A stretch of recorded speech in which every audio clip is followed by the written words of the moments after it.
Okay, well, it's 5 o'clock. And I will call this meeting of the Charter Review Advisory Board Commission to order. Our first order of business is roll call. Do you need us to stay for the record? Oh, Matthew does that. Okay. Yep, sorry. Okay, can I just do first names? Tammy? Here. Okay, Nicole is here. Here. Joseph? Here. There. Jennifer? Here. Okay. I'm here. Michael's here. And Paul. And Melissa. Here. Okay, and then we have Jeannie and Kyle are both absent. I get everybody? Okay. All right. Next item is the approval of the minutes from our last meeting, which were distributed by email, and we also have in front of us. Did anybody have any questions or comments about the minutes? All right, I would look for a motion to approve the minutes as submitted. I'll move. Can I move as secretary? Mhm. Okay. For a second? A second. Okay. All in favor, please say aye. Aye. Any opposed? Okay. All right, next we have opportunity for public comment. If there's anyone, I don't see anyone in the room who'd be making a comment. Don't have anyone online. We don't have any. Did we have somebody before? We did, but not now. I was on this Yep. check and. Oh, you were sure, testing it. I was I testing. wondered if that might have been That you. was me. Yep. And Okay. just Madam Chair, briefly, the Q&A as discussed is on. I've got it over here. So if anyone does type in, we'll have it. Okay, great. Thank you. All right, our next agenda item is governance. We have 2 action items for this evening. The first one is the consideration of developing and adopting bylaws, which Neil will walk us through, and we'll consider adopting a charter review timeline. So Neil, can I turn it over to you? Sure.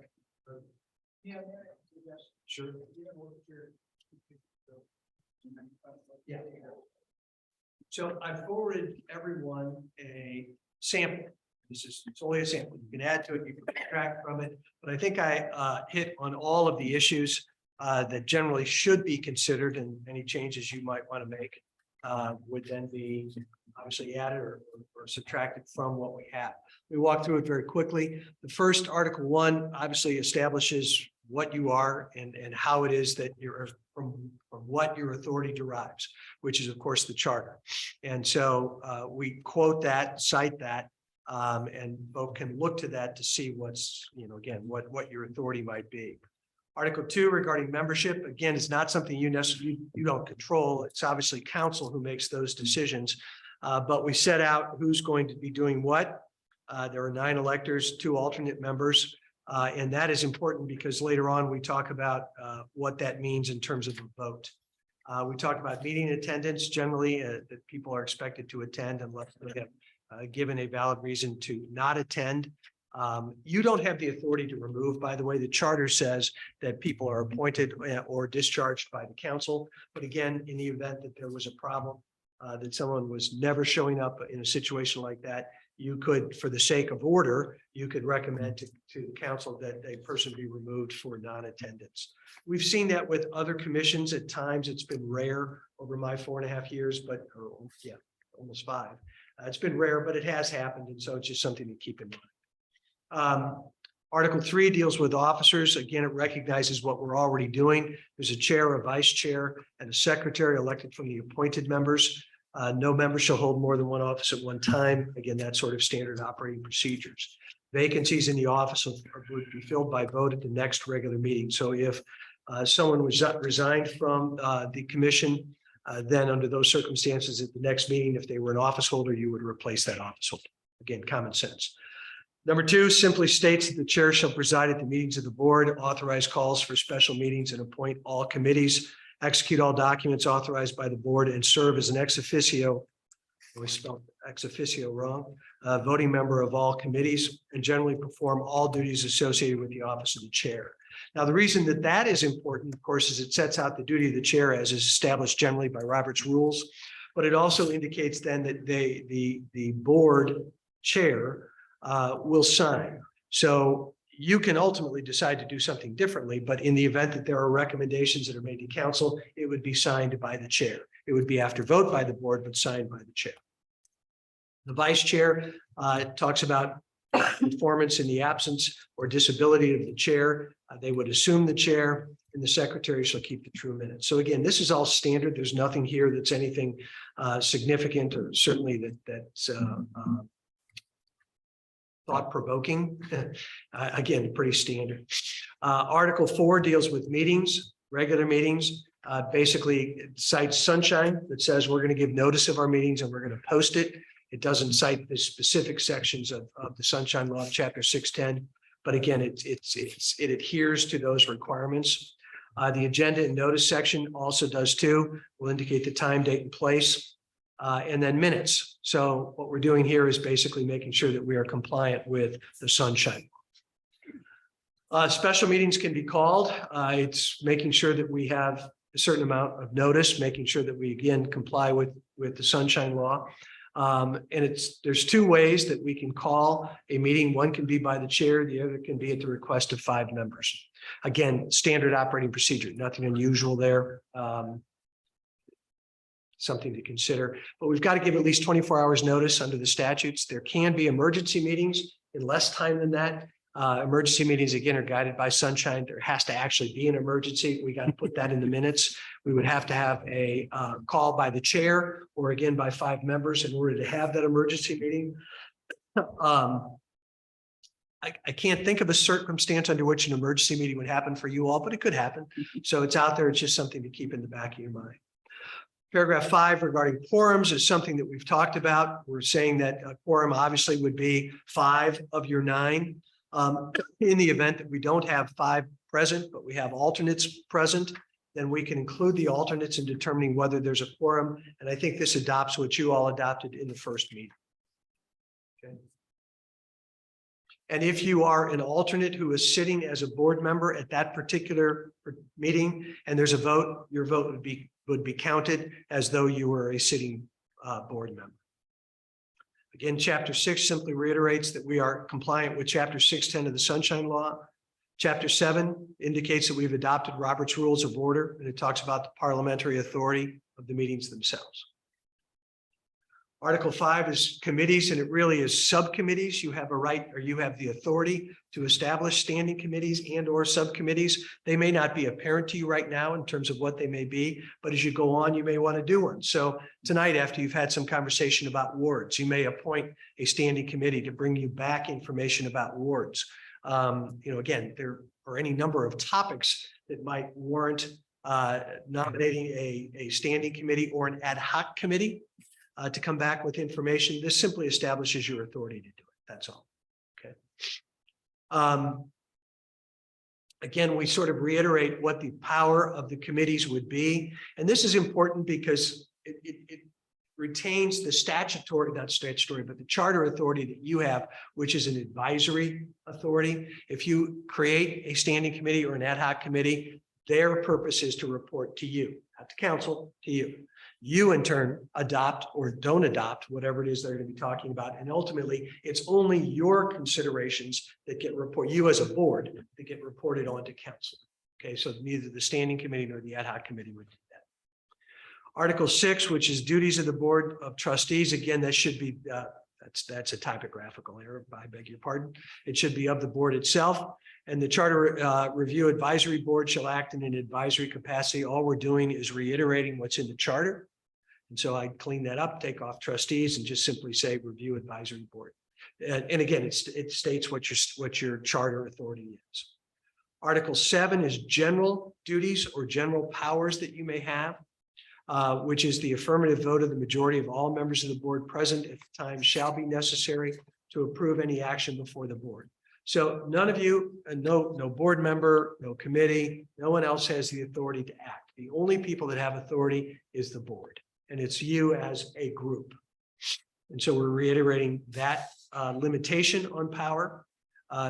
Article 2 or paragraph 2 says any rule or resolution of the board, whether contained in these bylaws or otherwise, may be suspended temporarily in connection with the business at hand.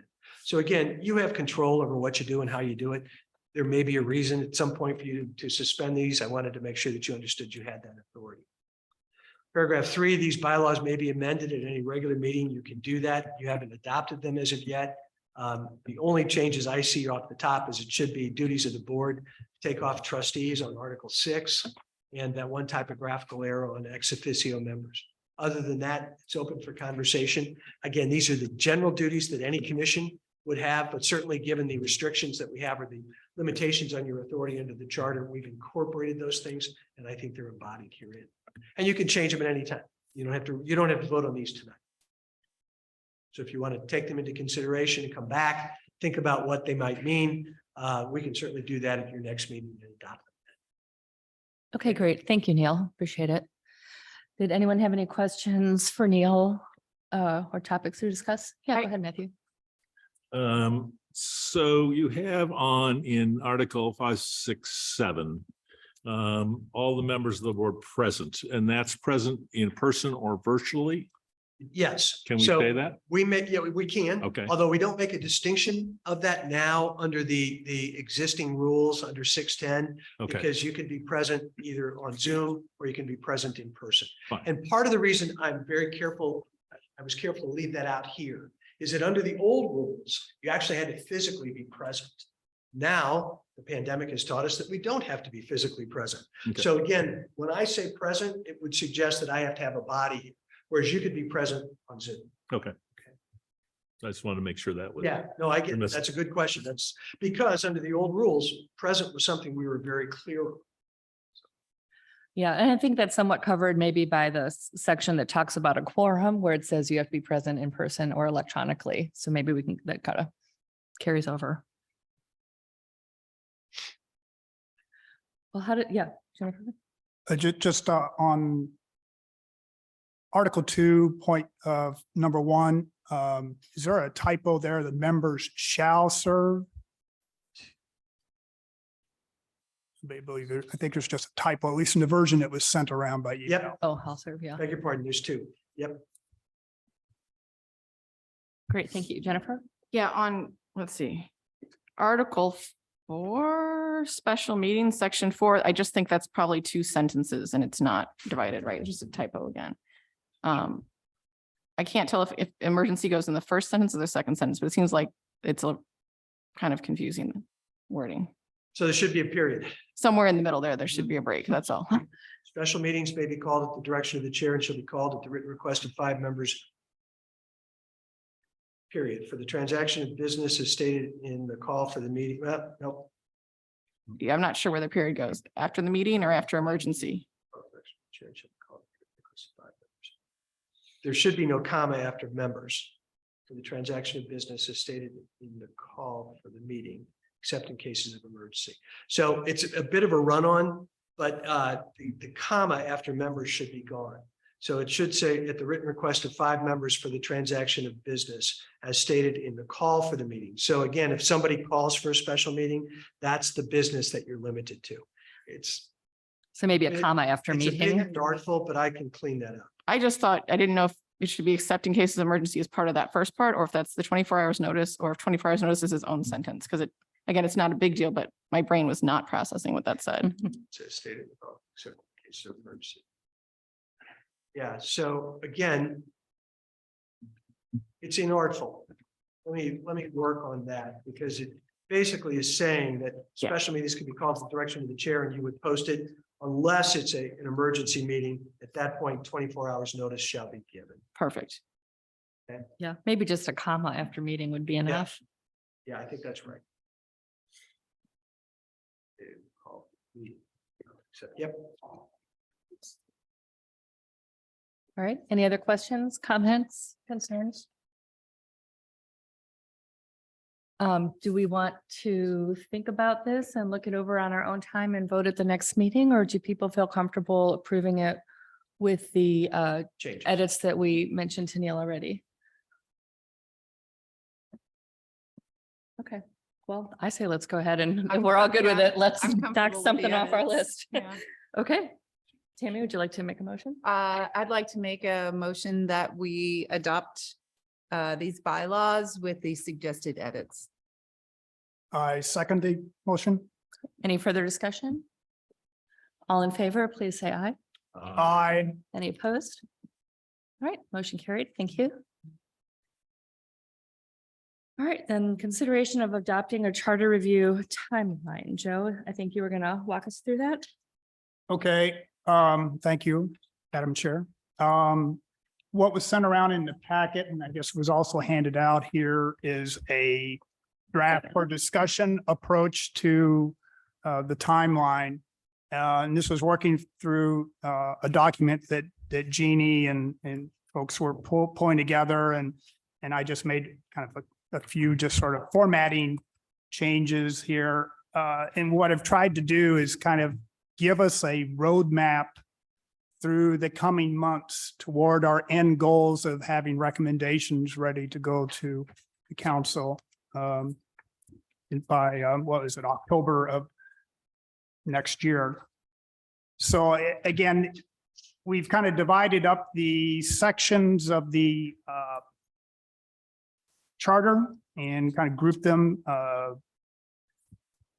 in smaller chunks to try to anticipate the amount of discussion that will happen, as well as provide for some leeway to update our schedule and go into probably late spring if we get behind a little bit. So this is just really kind of a starting point in how to divide it. Now, obviously, we have several things on the agenda even for today, but that was kind of maybe an academic approach here. Maybe we'll need to revisit the November 14th part and push things back. But it's meant to kind of give us something to work against and open to further ideas on how to improve it.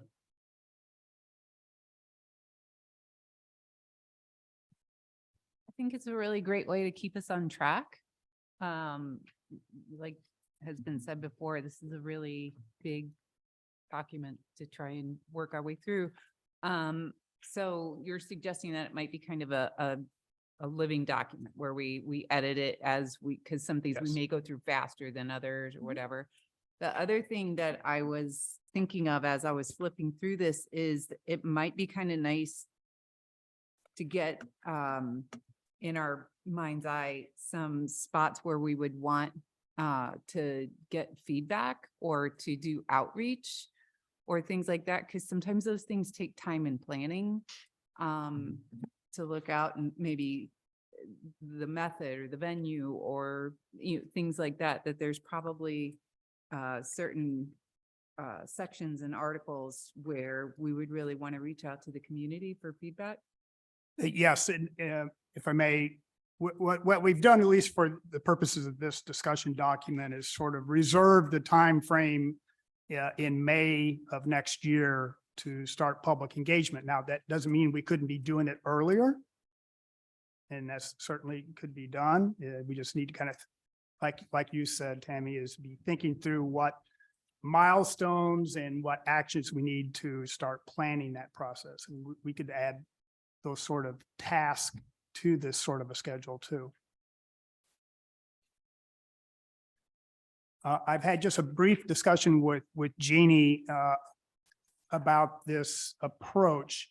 And at least I don't want to speak for her, but I was talking it through. We were thinking that at least the next few weeks is us as a board getting immersed into the topics and not having any votes per se, but really kind of getting to know the issues involved and also maybe looking at the possibility of do we want to have members of the council or others, be providing some feedback to us and help explain the issues that they're, being raised in the recommendations from staff or from the council members.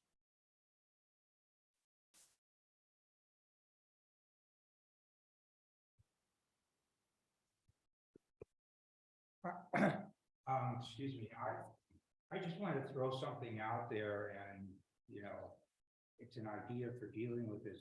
What if we did it that we went through each part of the charter and noted the things that were, I don't know, ripe for discussion or contentious that we wanted to address. And then put those aside and then then addressed all of those in order after we've gone through. I don't know, that maybe it might be smoother, maybe it's not as good idea, I've just thrown it out there. So actually, I have a question too, since the timeline was to get this gone through by May. So is this just us like just diving in and just kind of reading it and reviewing it and digesting it? And then in May is when we would come back through and start looking at changes? Is that how the schedule is? That is the concept that I was Okay. using, All at right. least for the purposes of this, as a starting point. Yeah. But again, if we want to be taking actions on maybe the easier stuff, as we go through that, that's, a workable, if we can figure out the workable process, keeping track of that as we go through, yes. Matthew? So I like the idea of being able to go back and have questions specifically. But as long as we're going through it, when we come up with things that need further exploration, then we could create a group or set some time aside to do that as we run through it the first time.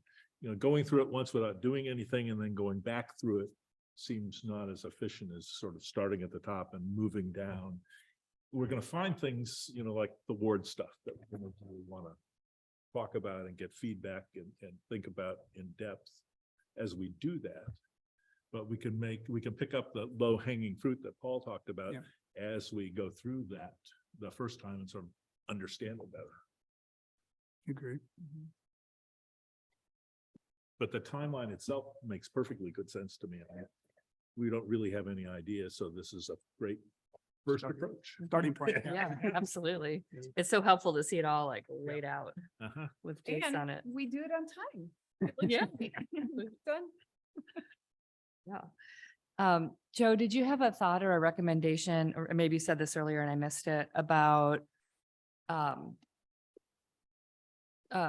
looking at the parallels provisions in our current charter at the same time as we're doing it, so we can kind of see what's different, what's the same, like what would actually be a big change? Yeah, that's implicit. with Okay, what I- just making sure. Yeah, yes, yes, okay. yes. So it's okay.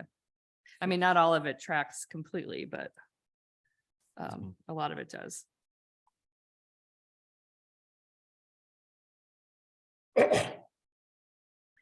One super nitpicky thing, at the bottom of page 1, it has December 2nd for the meeting. I think that's supposed to be December 12th.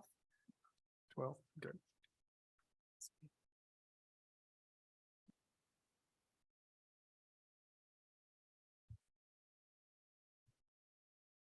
Do we need to like formally approve or adopt this, or like, do we really need a motion for that, or do we just You sort of don't. say, here's our plan? So you say there's a plan. I mean, this is something that's conversational. This is something that keeps you all on a path. To adopt it as, a program, you're free to do that. But again, it's like you said, it's a living document, right? The idea here is it's going to evolve as you're going through it, so you don't have to.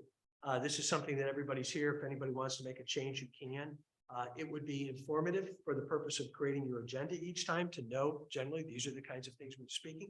But you might get through number 1 today, and you might not get to Article 2, the first part at all. Right. So again, you don't want to create failure.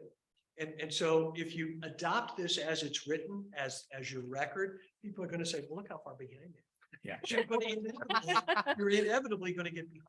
Yeah. So I would suggest to you that it's a good talking point. Yeah, I would suggest to you it's a good talking point. You're not obligated to actually adopt it. I would recommend that you not. But again, I would also recommend that you follow it as a great way to make sure that you're scheduled and structured. Okay, thank you. And Madam Chair, may I suggest that whether it's me or anyone else, that I could take on the responsibility of keeping this updated and circulate it perhaps at each meeting, and then we can revisit and rejigger as we need to, or think through, particularly once we get to the public engagement aspects. I mean, it's going to need to be public notice and things of that nature that we got to plan ahead. Yeah, and maybe we could add a couple columns on the side where we can check off like which ones we know we need to come back to. That might be the easiest way to keep track of what we're putting on hold or what we've put a gold star by Yep. once we Yep. finish. Okay.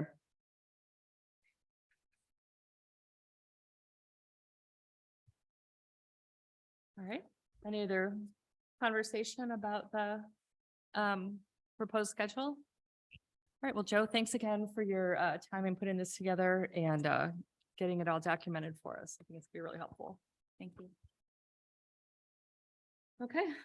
Well, I guess we can move on to old business. Does anybody have any old business to bring before the group?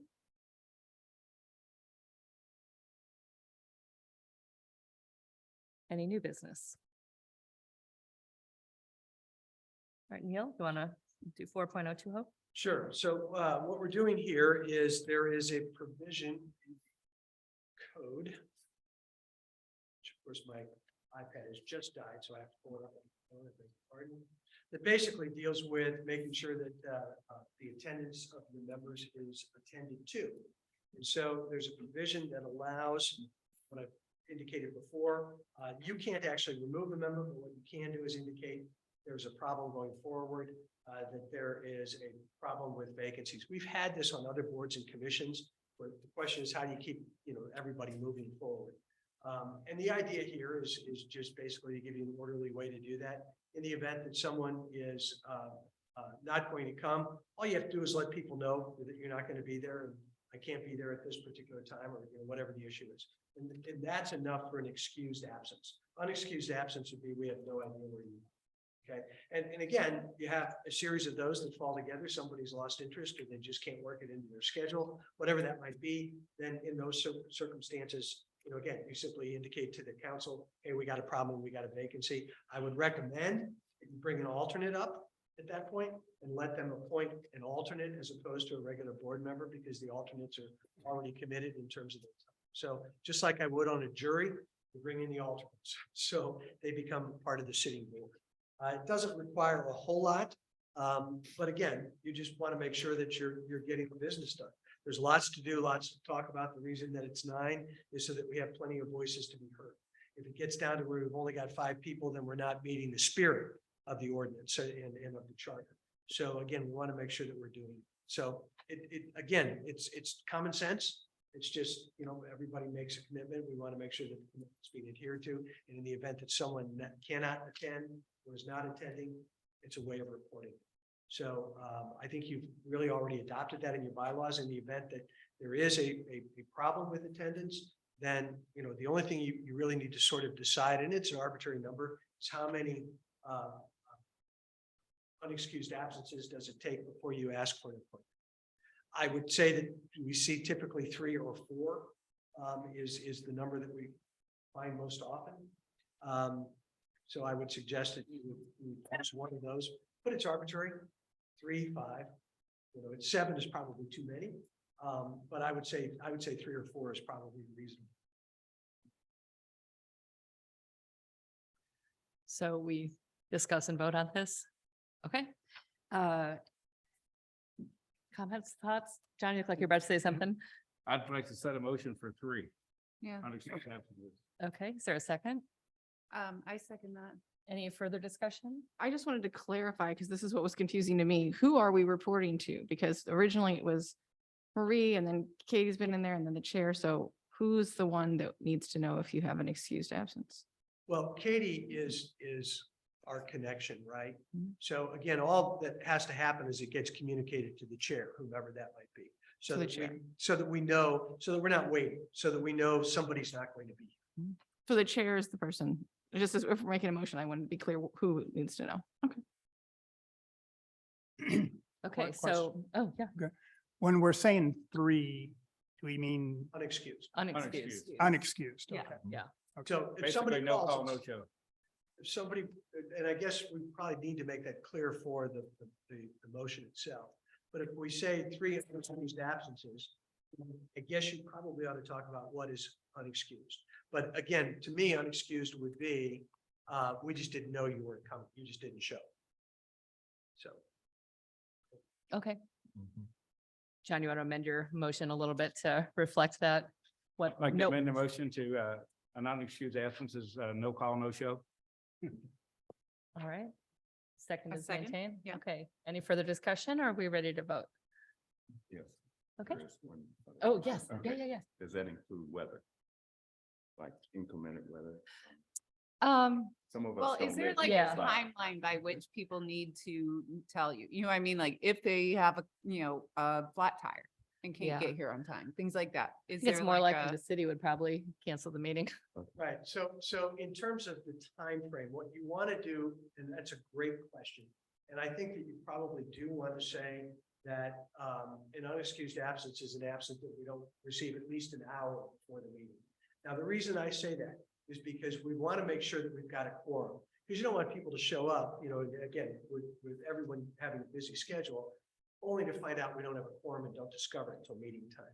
So if you give people at least an hour notice, and again, since we're meeting at 5 o'clock, that would still be during the workday. So if we're letting Katie know, we can send out emails that go to everybody saying, I need to know if people aren't going to be there or are going to be there.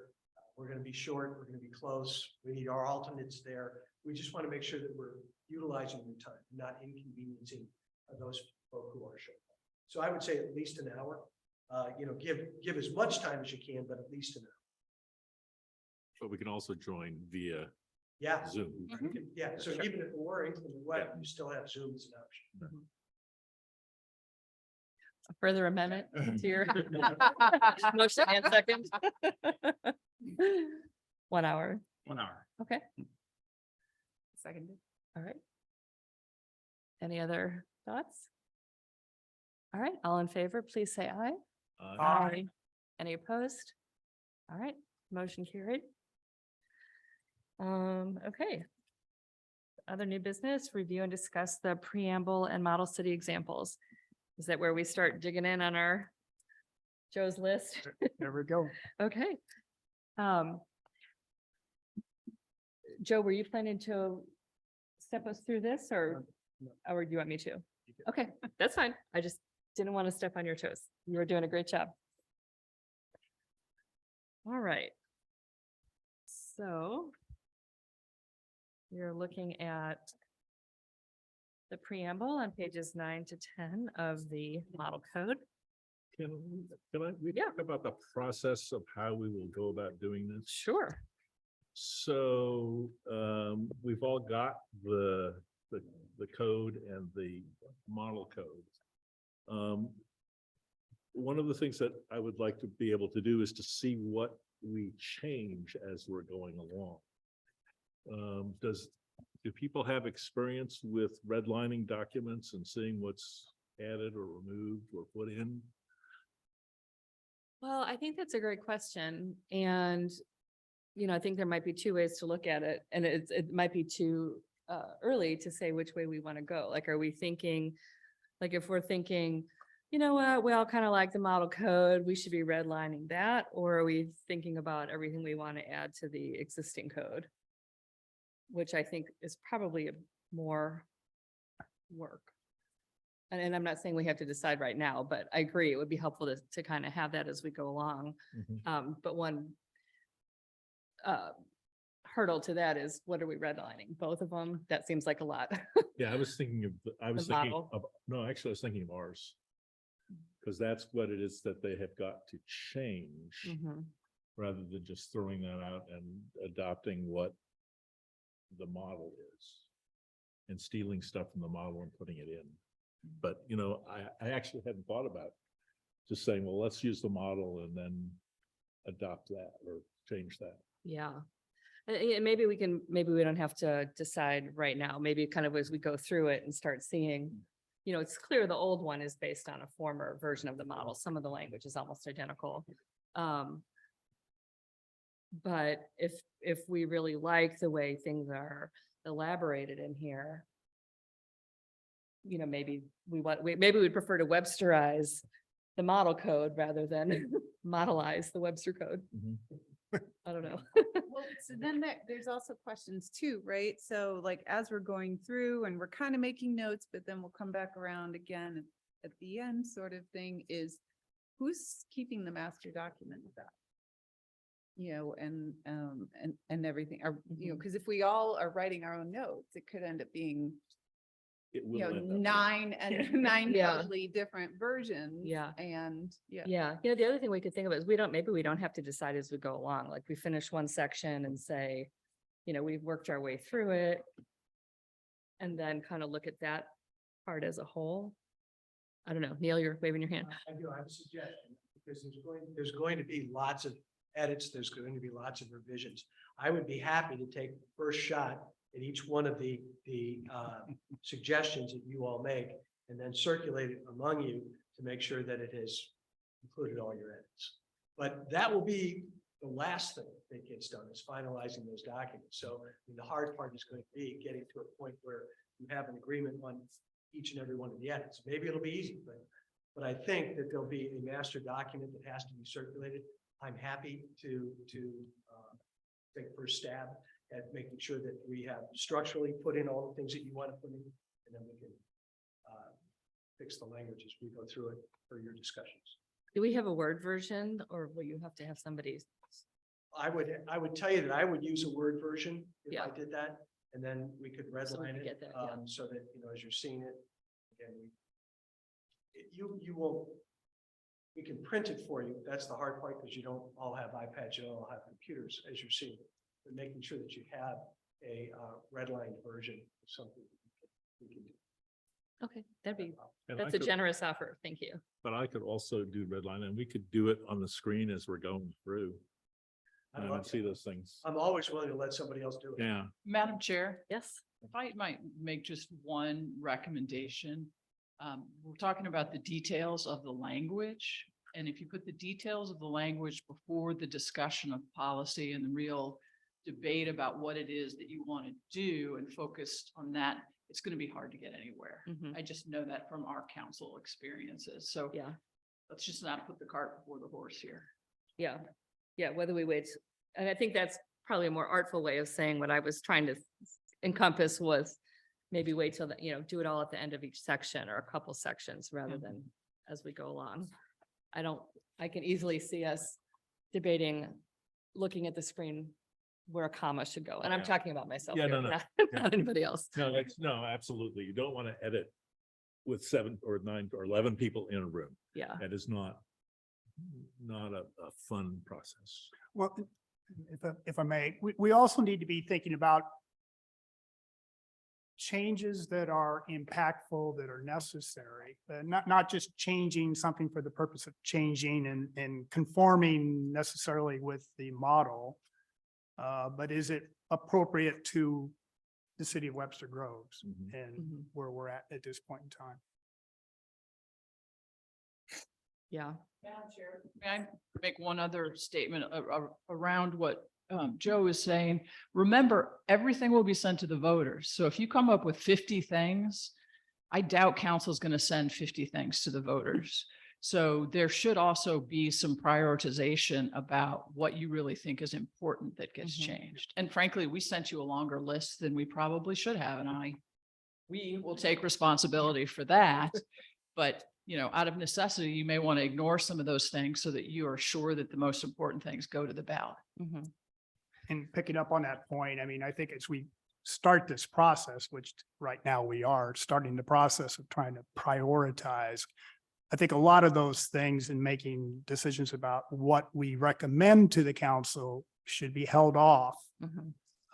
Yes, let's identify those areas that seem to be easy slam dunks, maybe get that off the table and then focus on the bigger issues. But in the end, we're still going to have to limit the number of changes that we are proposing. At least we need to consider that aspect. Mhm. Do we need to limit it, or should we give it to the council to decide to limit? So, you know, I'm wondering about whether we should be making I mean, some of them we can say this is clearly important and you should pay attention to this. But why not, if we're going to look at everything, make suggestions along the way, and they can decide to accept those or not accept them and take them to the voters. Now, one question I have about the vote, is that for the whole thing, or is that individually, and how individually is it? Yeah, so I can answer that one. each change that you make in each paragraph, which is a numbered paragraph, I think becomes a separate ballot item.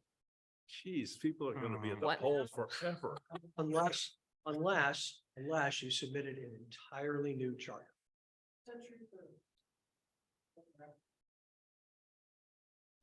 I will tell you that there's a mix of the case, there's a mix of opinion. There's some case law that says that if it's, so for instance, gender changes. Again, it's something that we don't, again, we think is, of course, you'll make gender neutral decisions in these sorts of situations. But there are opinions out there that say any change in the charter requires a vote of the people.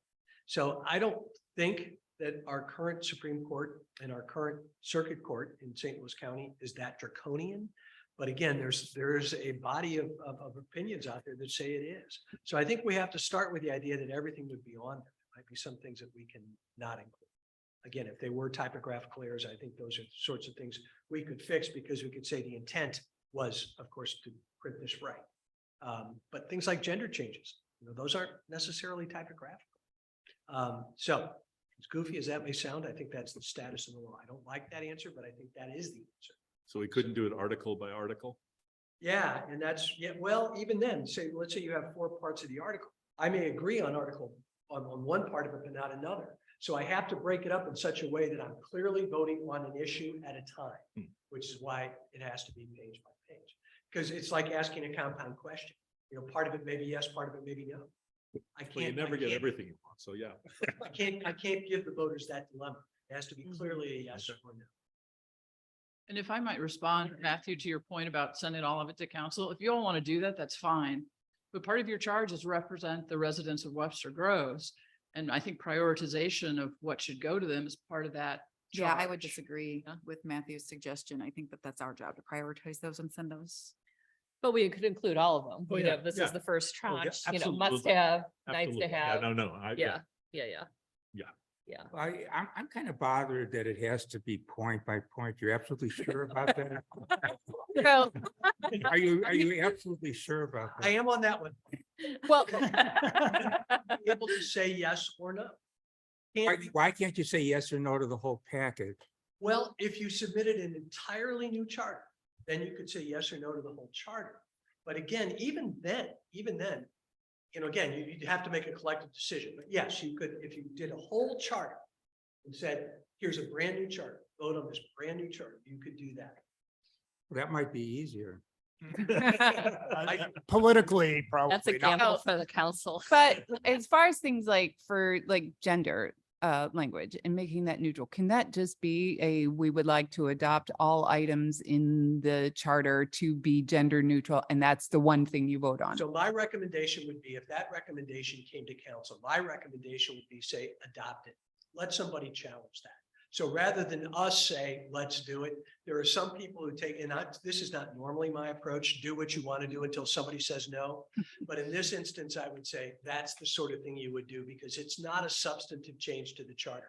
Now, the charter amendment section does not say substantive changes, it says changes. But I would tell you that I would recommend that those sorts of things simply be adopted by council as reflective of today's environment. It's like taking these and thys out of something that was written in 1787. What's the definition of a substantive change?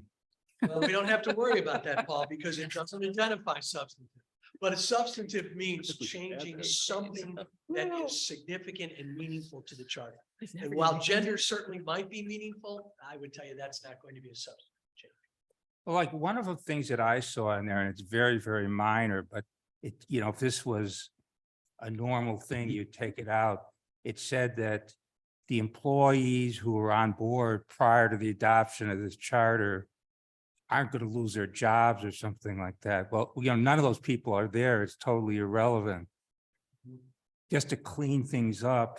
I mean, it doesn't hurt anything, I suppose, but if you wanted to be clean editing, it doesn't make sense to have that in there.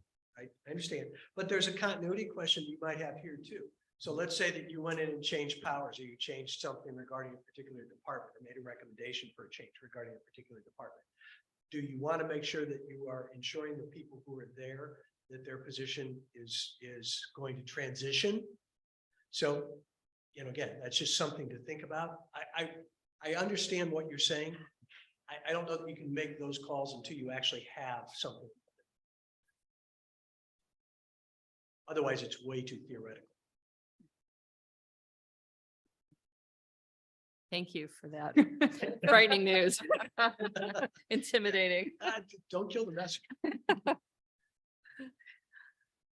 Okay, so do we feel like we're at a good spot to dig in on the preamble? All right. So my question about, I do have a question about Yeah. the preamble, because really what it's doing is it's setting up the whole document, isn't it? Mhm. And, but we haven't even read the whole document. So Well, it was just a question of, because I read it and it's only like one sentence in our actual charter Mhm. versus all of these different things that you need to include it in preamble. But when we haven't read the whole document yet, how can we go through all of these things and hope that they are going to be a part of our new preamble?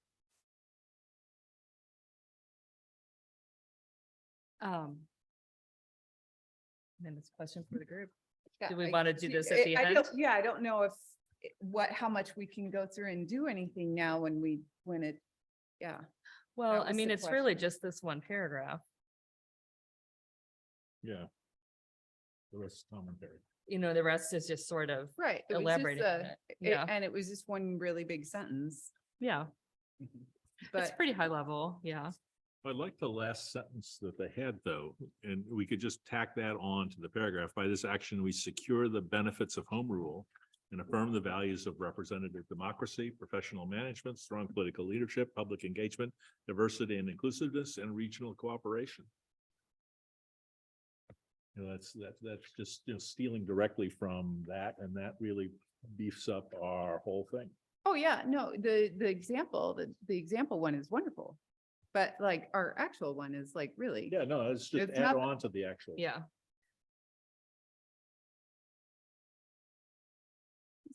Seems a little cart before the horse to me. That's- Yeah. Well, I mean, I think we can talk about it now and we can also make sure we revisit it at the end. Yeah, I mean, yeah, and just revisit it. Yeah. Yeah, yeah. What I like about in the model is it sort of like really sets the tone for what the purpose of this is and why this document is important.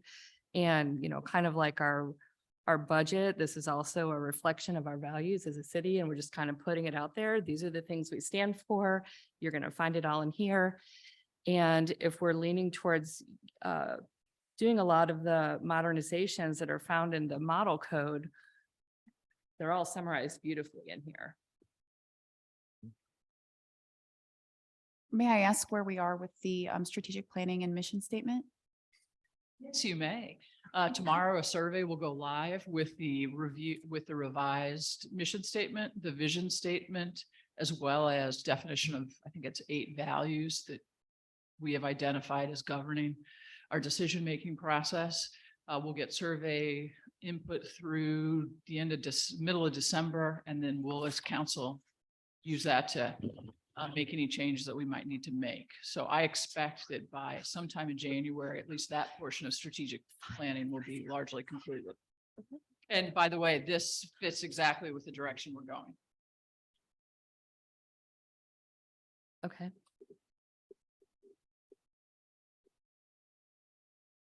Well, I mean, it feels like there's a pretty clear contrast between our code and the model code.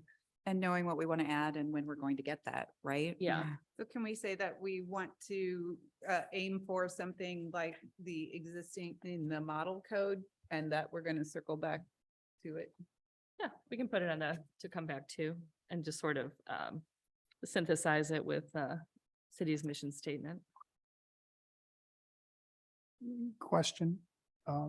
Would it be useful to look at what other communities in St. Louis County are doing on this regard and to what extent do we do that as we're going through the process? I mean, for everything, not just the preamble. Yeah, not just the Yeah. preamble, but. I think at one point, Neil, you had offered to grab some what other cities have. Right, they're all online. I can pull them if you'd like. So for instance, we can pull up other charter cities and take a look at what's there. Hmm. Are there a few in particular that might be sort of representative and Well, useful for us? Maplewood's close. Maplewood, yeah. Crestwood is close. You just send out the link. Is Sunset Hills? Yeah. No, let's see. Hold on. I can pull up 3 or 4. I think most of them are fairly old, though. Mm. I think what you're going to find is that they're very structurally, and in terms of the language, they're very similar to what we have. I did look at them. I think, again, and I'll pull them for you, and then you guys can decide, but I'll get the ones from St. Louis County, and then I'll see what else we have on the western side of the state. And I'll pull those for you, but I think you'll find that the language in the model code is probably going to be the most illustrative of where things are today in a modern charter. So let me give you that and you'll have a comparative point. And Do they you might be want them looking, by email or do you want them by? So what I can do is either send you links for those, or I can send you the actual document. Links would be fine. I think links would be helpful. Yeah. Link it is. Yeah. Okay. Thank you. That's instructive to think about our work maybe as being a model for other communities here to use if we're able to get things passed. Okay. All right, our next topic is Article 1, Form of Government Powers, pages 11 to 12 of the model code.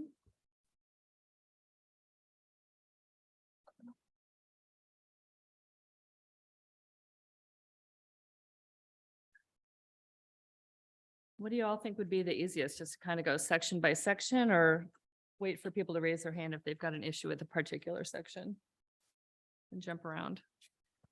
I would just start at the top. Start at the top? Yeah. All right. Okay. 1.01, powers of the city. I have a question about this, and this is Neil for you. So there's a line in there that says, shall continue to be a municipal body, politic, and corporation in perpetuity. Does that limit our ability to join with other communities for action? What, I don't understand what that legalese So means. language certainly would. So again, if we were, it depends on what we're trying to do. Okay, so again, if we try to merge Webster Groves into Berkeley, merge it into Maplewood, you'd be in a situation where you have to take action essentially do away with the charter as it exists. So all this is saying is that we are forever going to be Webster Groves until we're not. Okay, but again, that's in the hands of the voters. So how does that jibe with 2.13, which says extend or diminish the limits of the city by ordinance, subject to the approval of the majority of electors in the city?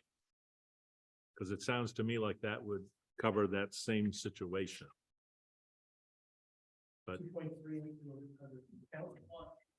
2.13. 2.13. Page 6. Of our code. Of ours. Arco, existing yes, code. yes, I'm sorry.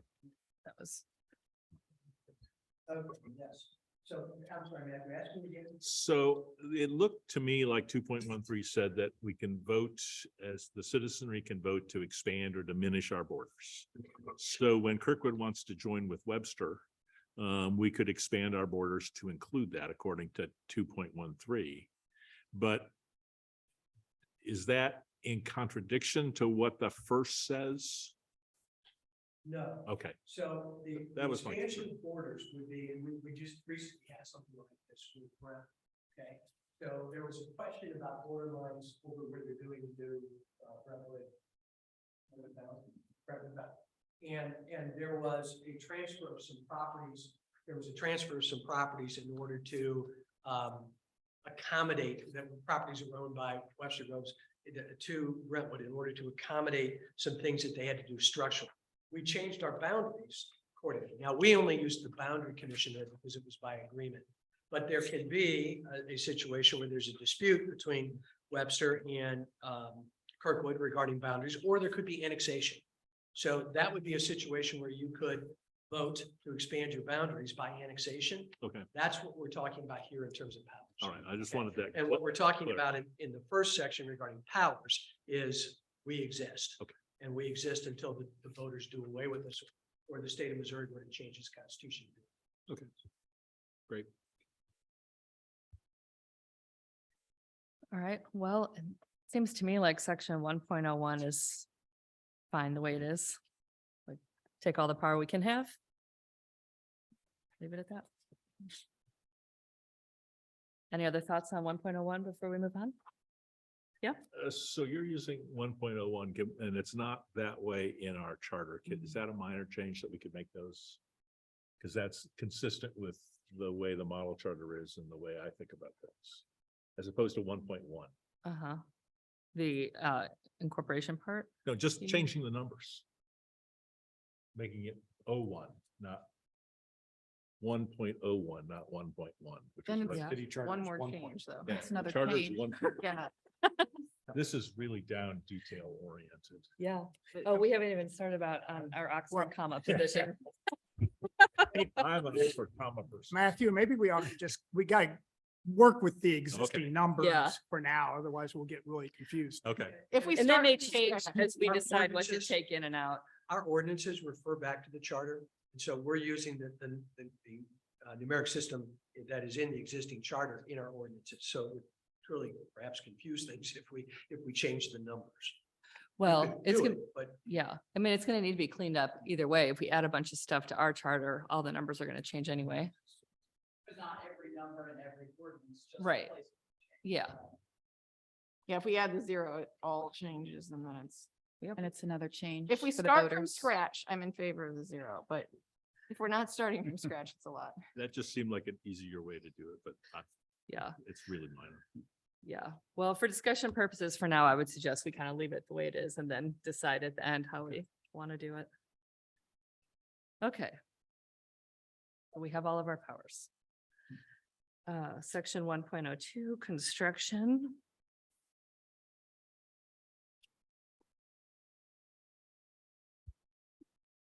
We're using the model city or the. current- Yeah, I was gonna say, we're going through the model. You know what? Oh, you know what? I thought we were going through, I was looking at the other one. I think that was the disconnect. I think you're right. Yeah, okay. Joe, did you, how were you, I thought we were, did you guys? How were you? I thought we were doing both at the same time, I think is why I was a little confused. Yes, I mean, conceptually, and Okay. again, we'll have to kind of work through this and figure out what actually works in reality, is to be looking at things side by side as to whether we see something in the model charter or something that's been raised from Mhm. council or staff Yeah, that, okay. to raise. Okay, Again, I think let's just look at this as kind of a trial run of working through this and we'll figure out what our process would. Okay. Needs to be going forward. okay. I'll Well, get it on board. certainly doesn't go in the same order. Right, As far as like. yeah, yeah. Okay, so 1.2, form of government. Council manager.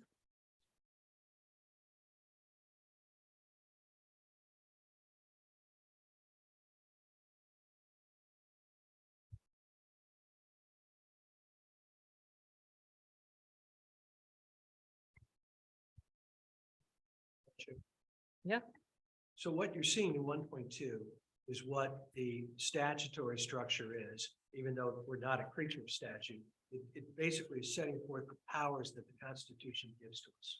Okay, so again, changes there would fundamentally change what you are in terms of the charter city and what our powers are. So this is merely an enumeration of those powers. And again, it's important because ultimately, if there's litigation not involved in what you all do, but there's litigation involved in the city, or whether the city has somehow or another gone beyond its powers, the first place you look is here. But again, this is pretty much a given in terms of the constitutional provisions. And the language that's here, I think is essential to any chart. Because you always, this is our enabling document.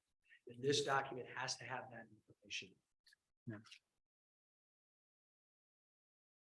Okay, thank you, Neil. So it seemed to me the model charter argued against that enumeration, saying we should say something like the powers of the city shall be construed liberally in favor of the city. Because you cannot possibly enumerate everything. Right. So we are not, and to enumerate some means that we don't do the others. So that the model charter seemed to recommend getting rid of all that stuff, which made sense to me. And again, if you're writing something broadly enough to include all the things that are here, Mhm. then you're fine. Okay, so again, if you can construct language that does that, that's fine. Again, what the source of the power is, where the power is best, that's what you're stating here. Again, enacting local legislation, adopting budgets, determining policies, and appointing a city manager. Those are all fundamental duties that a city has and powers that a charter city has. And so you're simply enumerating those things. If you can write something broadly enough to make sure those are included, I would tell you that that would pass muster. So is the model charter language not sufficiently broad? You know, as I'm looking at powers of the city there.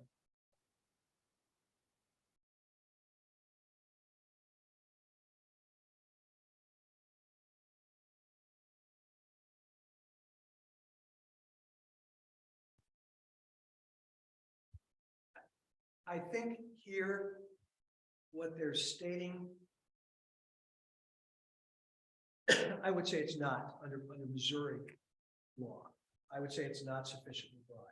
Because again, the powers of the city under this charter shall be construed liberally in favor of the city, means that you have to go back into that to understand what these are. This is generally stating what those powers are, and then enumerating them more specifically as you go through it. So it breaks out what each one does as you go through it. I think the language here in terms of construction is a little different from form of government, because construction is how you interpret it, whereas the form of government is it's a bit of a different statement. Okay, so I think we're saying different things here. Maybe that's the better way to answer your question. Okay. Yeah, I guess the way I'm trying to put it all together is 1.2 is, you know, it is what it is. We're stating this is our form, yada, yada. And then where we have powers of the city, 1.3 in our charter, would we want it, would that be kind of like 1.01 and 1.02 Yeah, together? the last paragraph in particular, 1.3, is really sort of answering Matthew's question. When we were Yeah. talking about that language, you could put that as a subphrase there if you were so inclined.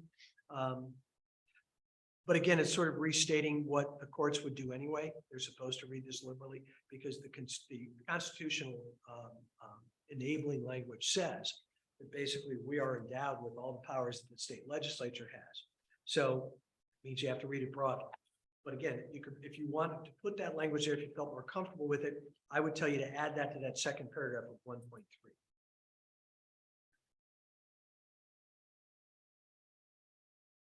What I like about including that would be that, you know, we will have some community members who are going to read the whole thing, and it might be helpful for them to see.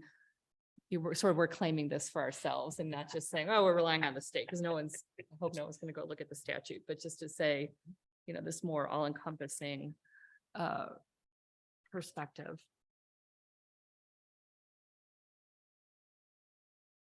Are you saying, Nicole, to add section 1.02 and from the model into the charter? Well, I guess I'm looking at 1.3 is, if we're trying to line stuff up, is kind of 1.01 and 1.02 combined. I have a question. It seems like we're trying to fit what we have into the model, and that's not my view of things. To me, the model's a model, it's a guide, it's one approach. It's not the Bible, you know, it's one way of doing things. And there seems in our initial discussion, like an overly amount of time spent on fitting things into the model. And, you know, you'll probably find a lot of very highly trained professionals who don't like the model. You know, you'll get 10 people and 15 different opinions, you know, it's just one way of looking at things. kind of along those lines, as I'm reading this, like I liked the idea that we'd add more things to the preamble later because there's definitely more language there. But Article 1, yeah, I mean, if we were starting from scratch, I think we would change it. But if it's working, is it good to leave that one alone and just minimize, 100% agree. you know? Yeah, if we were going for perfection, because I could do a lot, but we don't want to do all that. So is this one, that one piece good enough? Because there's so many other parts we're going to have to go into. I'm still not clear on what we're adding.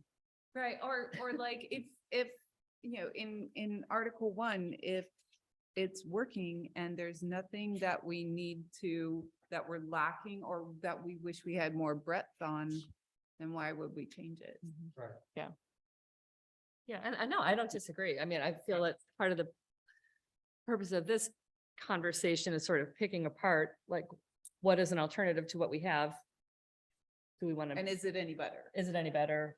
Is it not? Yeah. So yeah, I would agree with that.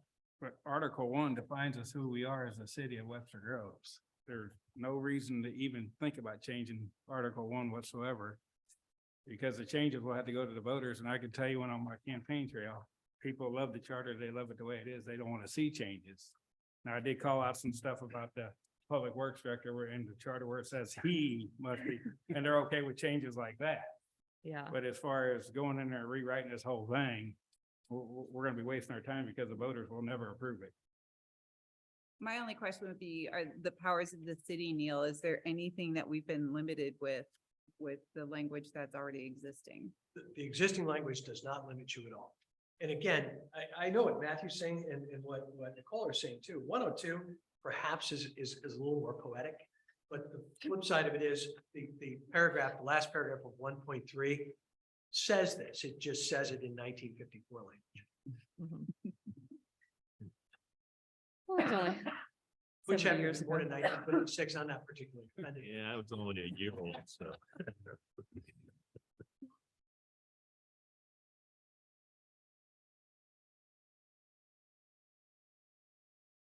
Okay, so the consensus is we're fine with it the way that it is. Is that right? For 1.3? I think so. Okay. And can I, again, not to interrupt you, can I Yeah. suggest you table all of that? So if it's something you don't see a change on right now, table it. It's like we do in a labor negotiation, right? It's T8. We're setting that aside right now. We don't see anything, but you can always revisit. Yeah. Yes. Yes, yeah, as we get through it, we might see something farther down that triggers a thought. Okay.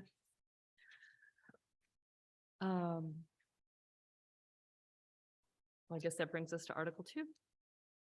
So I have one more question in Article 1. Oh, yes. In the model charter, they have an intergovernmental relations Oh, yeah. section, which we don't have. If you, on page 9 of the city charter, I think there's sections that talk about cooperating with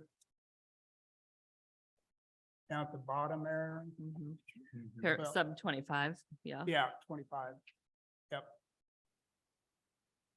To me, that covers the same ground. Well, it's probably an authority that's granted to us by the state anyway. Right.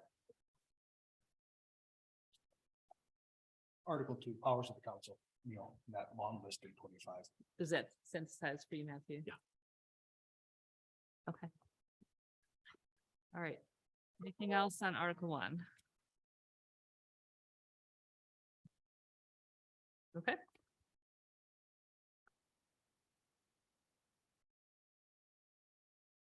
And we have Article 2, the council. Madam Chair, would you like me to explain? The council recommended to change or recommended Please. you all consider this with the lens for 2 items. The first is the at-large versus district form of government. I'm going to jump ahead in the agenda. Andrea Benjamin, who is from the University of Oklahoma, has agreed to serve as our expert witness on this. I've met with her. I know the chair and the city manager will meet with her shortly. She's not available until February. So I would suggest you may have any discussion you want to before then, but she will be incredibly informative about not only those 2 systems, there's some hybrid systems as well. And she'll give you the pros and cons of all of them. And I would suggest that this group set aside at least an hour, if not a whole session, for that particular presentation and discussion. So that would be one of the second is on the second council recommendation, or I can't use the word recommendation because I should preface this by saying council pretty much sent forth anything that any single council member wanted to put before this body. So you'll see in parentheses behind it, those are initials of council members. If that's what, if you're curious, there's a key at the very end of the document. So you can tell how many council members sent this on as well. So the second item that was sent on to you is the question of term limits. We have no term limits for the mayor and we have no term limits for members of the city council. I would suggest that this is another place where you get some expert advice on that. There is a rich political science literature on the impact of term limits at both the state, federal, and local level. Well, state and local level. A lot of conjecture about the federal level.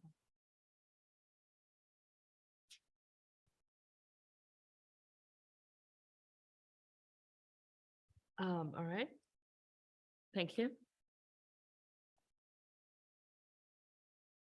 I didn't mean to stop any discussion, though. I feel like I Oh, no, stopped you all there's- dead in your tracks. And that was No, no, not no. my intent. I would say that because of that, we table the first item. Yeah. Because So- I think that we probably all want to discuss it and it just would be more relevant after we have an expert. Yeah. You suggested you said a particular expert for the first one. You said we should get one for the second. So is that on us to figure out? No, if you would like one, I mean, frankly, I'm equipped to tell you some things about that. And given my background, I'm trying to stay out of the expertise business on this because it's a conflict of interest. But I'm happy to have someone come in, identify someone who can do that. And certainly we might ask Dr. Benjamin if she'd like to speak on that as well, because I think she's certainly well versed in that topic as well. Yeah, I think that'd I'd be like great. to hear more How many about wards that. would they break the city up to? Excuse me? How many wards would they plan on breaking the city up to? Now, if That's you up make to a us. recommendation, you'd make that recommendation. Because I mean, right now there's 6 council members. You'd make that recommendation. You'd also have to make a recommendation about how those words were drawn after every census. So, I'd begin thinking about that and certainly Dr. Benjamin can talk about the different processes that are used to design word structures, as well as, what group of people you use to approve them when they're changed.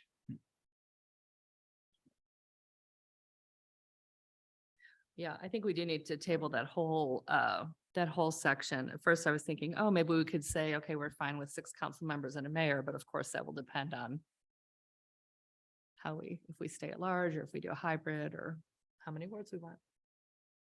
I personally like the way it is. Good. We should have all the different opinions represented at the table. Okay, anything else on 2.1? All right, 2.2, mayor, elected at large. So that's probably part of, well, not sure how else we would do mayor.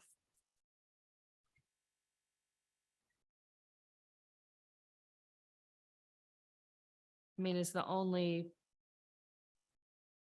item in this up for discussion really whether whether a 4-year term is whether we want to keep that. I mean, at large, I guess would be, I don't know how else we would do mayor. Madam Chair, So, yeah. if we're going from the notes from council there, the duties that we're talking about, Mhm. I Oh, yeah.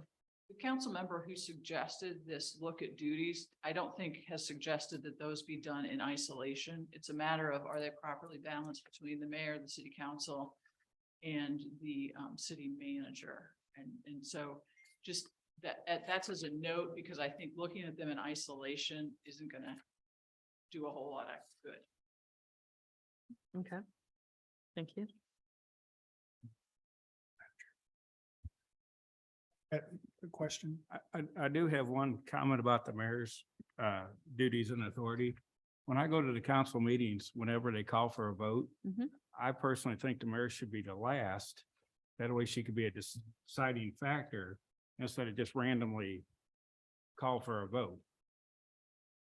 That way, if the count, if council goes 3-3, then we'll know where she stands on being the deciding factor. Mhm. So just as a point of clarification, the mayor is only the first person to vote in the first vote of the council meeting, and then it rotates. And so in the second vote, the second most senior person on the council will be the first voter. In the third vote, the third most person. And that's been that way since I've been on council, and I believe it's been the procedure for a very long time. It's not that I always vote first. It's a rotating system. Mhm. Madam Chair. Yeah. And I remind you that the mayor's role, while important because they run the meeting and in effect control the agenda, they're just another council member according to the chart. Right. So again, the mayor has no veto power, the mayor has no power but a ceremonial power and to run the meetings. So again, the idea, keep that in mind, because again, that would be a substantial change. So if you wanted to change the term and make the mayor's term different from other council members, that negates that language.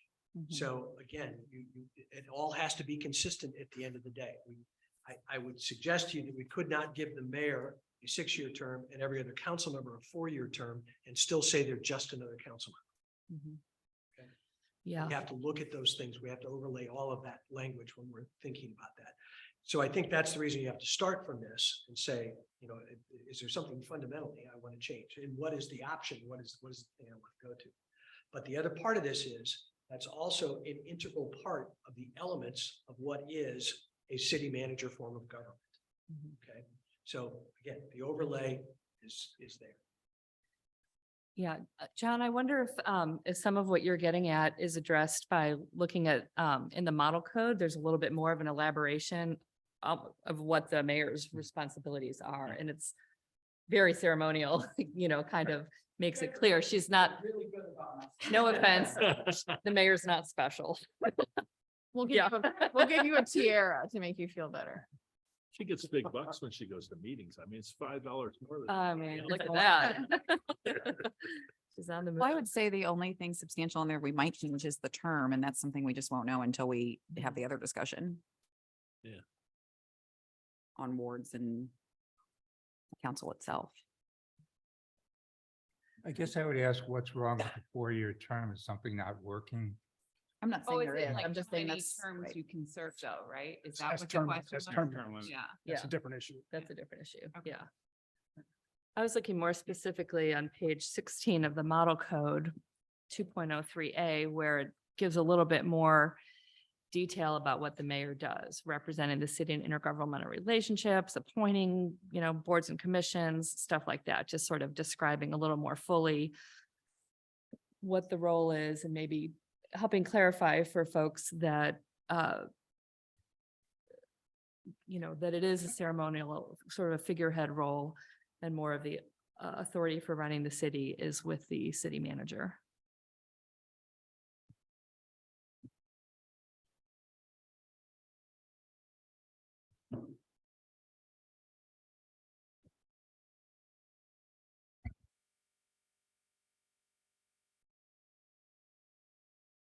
Madam Chair. Yeah. On this section here with the council and the mayor, I guess, one of the issues we'll need to think through at whatever the appropriate time is if we were looking at, say, a 4-year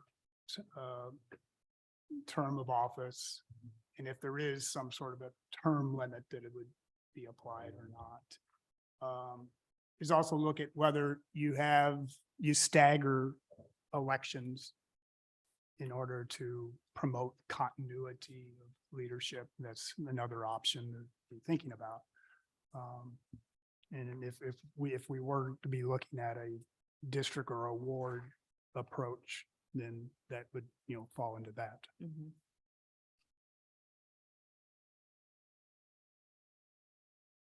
Yeah, I would welcome the expert advice on all of those issues.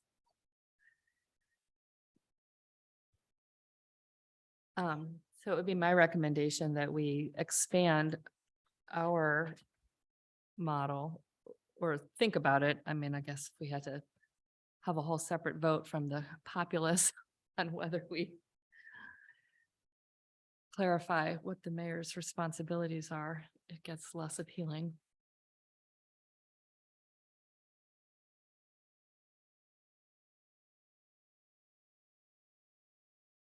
So this looks like it gives the mayor much more power. If the mayor can appoint the committees and councils with, so they do the appointments and the council just approves it. And is that, how does it work now? So currently in our ordinances for boards and commissions, most of them say either council appoints or that the mayor appoints with the advice of the council.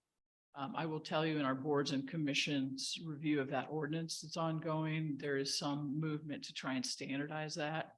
And I think fundamentally it'll be a council approval simply because, as Neil stated, the mayor really in our system has no additional authority. Mhm. The mayor essentially announces. So So you signed the letter.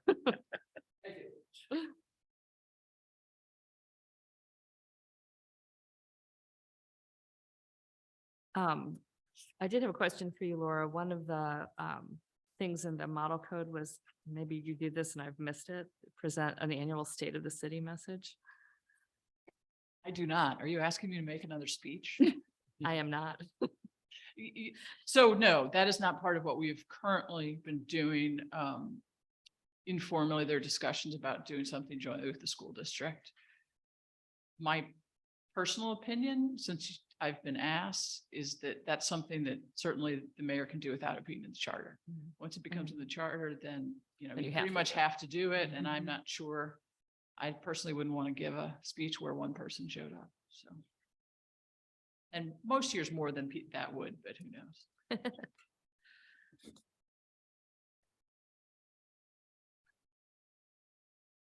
The other interesting thing is the deputy mayor, which we don't have to go into, but I thought that was also interesting in the model. Mhm. How is that handled now, Laura or Marie? Is that just the next most, if you weren't at a meeting with the next most senior council member? So annually, the council elects a mayor pro tem. Pam Okay. Bliss currently serves in that role, and that's who presides if I am absent. Frankly, we just took that back up a couple of years ago. For years, there had not been one, but it certainly will continue. Oh, sorry, that's just in 2.5. It's just in a different section.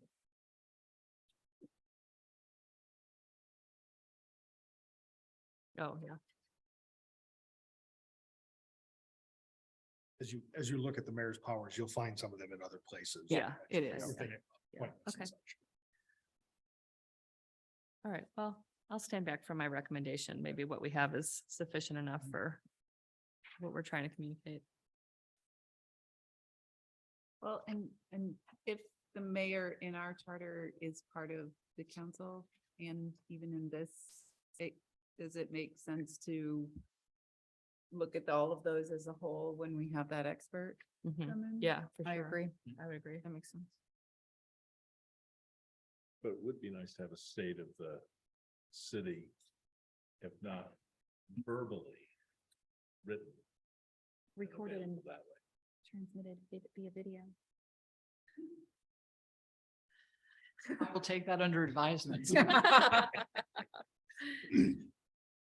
Yeah, I agree. It would be nice, but I also definitely see Laura's point. If you say you're gonna do it, you gotta do it. Well, yeah, that seems reasonable to me. Yeah, So, yeah, but at any rate. Yeah, okay. All right, anything else on 2.2, the mayor? Or are we ready for 2.3 qualifications? Okay, I don't believe that somebody should have to live here for any length of time to run for office. And those things tend to be barriers to equity.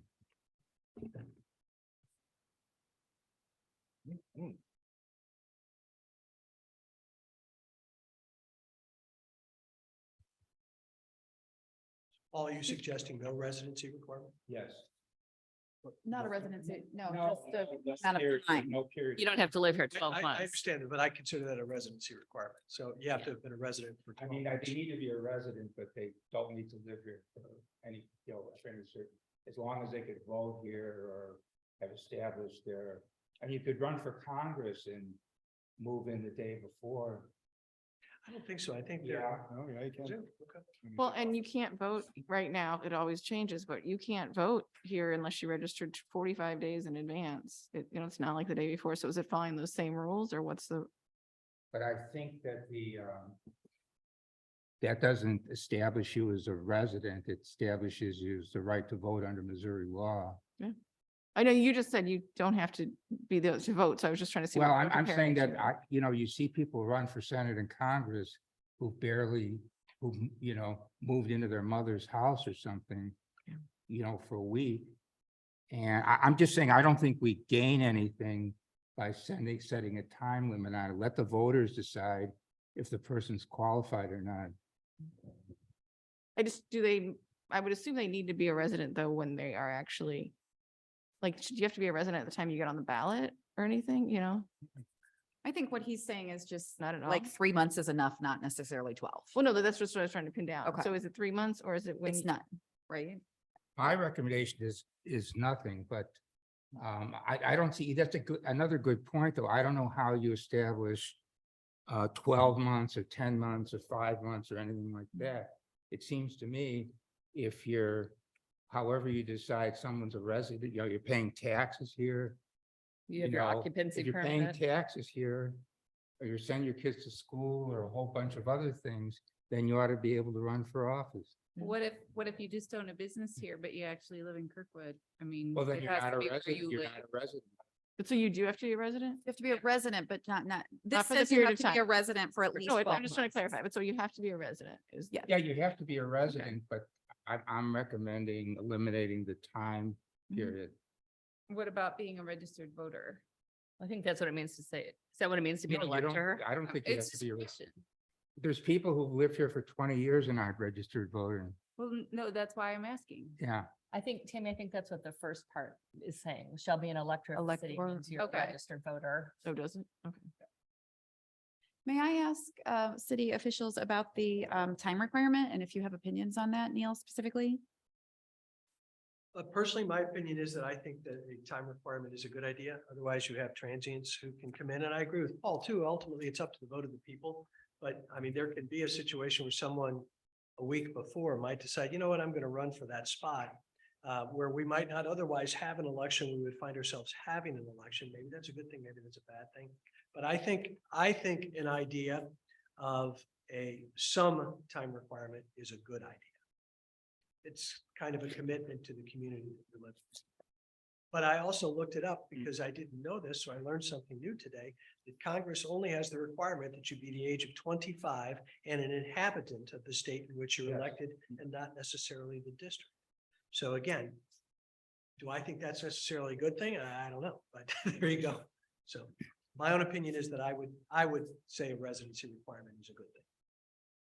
But if I might just add to that, and I don't know whether this is a function, now I can't remember, of the charter or state law. When you run for office, you turn in a petition of signatures that make you eligible for the ballot. And I believe you must be an elector to collect those signatures. So if you're saying you don't have to be a registered voter, well, you then can't even collect your own signatures to get on the ballot. So that would be something else to consider. And Mayor, I'd like to add on that too. If you do run for office, you have to file paperwork with the state of Missouri saying you're current on all your taxes. So you got to be a resident here at least a year to establish a personal property tax account with the county for the city you live in. So Well, that, there and you that's go. all required on the paperwork that you have to file with the state to even run for office. Well, that's where the 12 months comes in. So you're saying even if we changed it, it wouldn't be possible? It wouldn't be possible now. Because you have to file that form with the state of Missouri. For, and you're saying, but all you're saying is that you're current on your taxes. So if you've lived here 3 months, you could say you're current on your taxes as of that time. but you're not current with your Webster Groves taxes because it takes a while. Well, to you're get your- current as of far as anybody knows. So I mean, I'm just saying Yeah. it, my work, time limits on applying, participating in programs have been used oftentimes in very discriminatory ways. Cause you also, I mean, another thing too is you had to file about 4 months before the election with the city. You had to have your paperwork turned in December 27th for the April election. Then you gotta gather your signatures for there. I mean, it's gonna take you a couple of weeks to do that at least, bare minimum. So you're saying that no matter Like what here. this says, there's probably at least an implicit 6 month-ish. At least. Madam Chair and members, just on the property taxes, Missouri recognizes a waiver when you move. I found that out because I moved here. Okay. So you, in your first year, you're not, you are compliant with your taxes if you 'Cause you didn't don't come know before anything, 'cause January you- 1st because you had nothing I to wondered- declare and you missed the deadline. So that fixes the 12-month thing. in terms of the tax Yeah. that was Being brought current up, on your so, taxes. yeah. Yeah. And that personal property tax filing predates the 54 language added here, so. So we could just remove the number and we would still know there was a time period that was required, which is like 6 months. It's not like it's the day before. Yeah, that makes sense. I just have an issue with taking out some sort of a residency requirement. To me, it is a sign of commitment to the community. So Can I just, I don't want to interrupt Neil or you, Mr. Duggan, but if I read the first sentence correct, Neil, the council member, once they are elected, has to be a resident, right? So you're talking, I think the difference is a residency requirement while serving or prior to service. That's the distinction. An elector has to live in the city. Residency is required to be an elector of the city. Is that correct, Neil? Yes. So, But I also agree with what the mayor said. I think that at the time that you actually apply, because it does require, I think and I think you could read that here, each member of council shall be an elector of the city. So at the point where you are voting for them, that is a qualification they must have.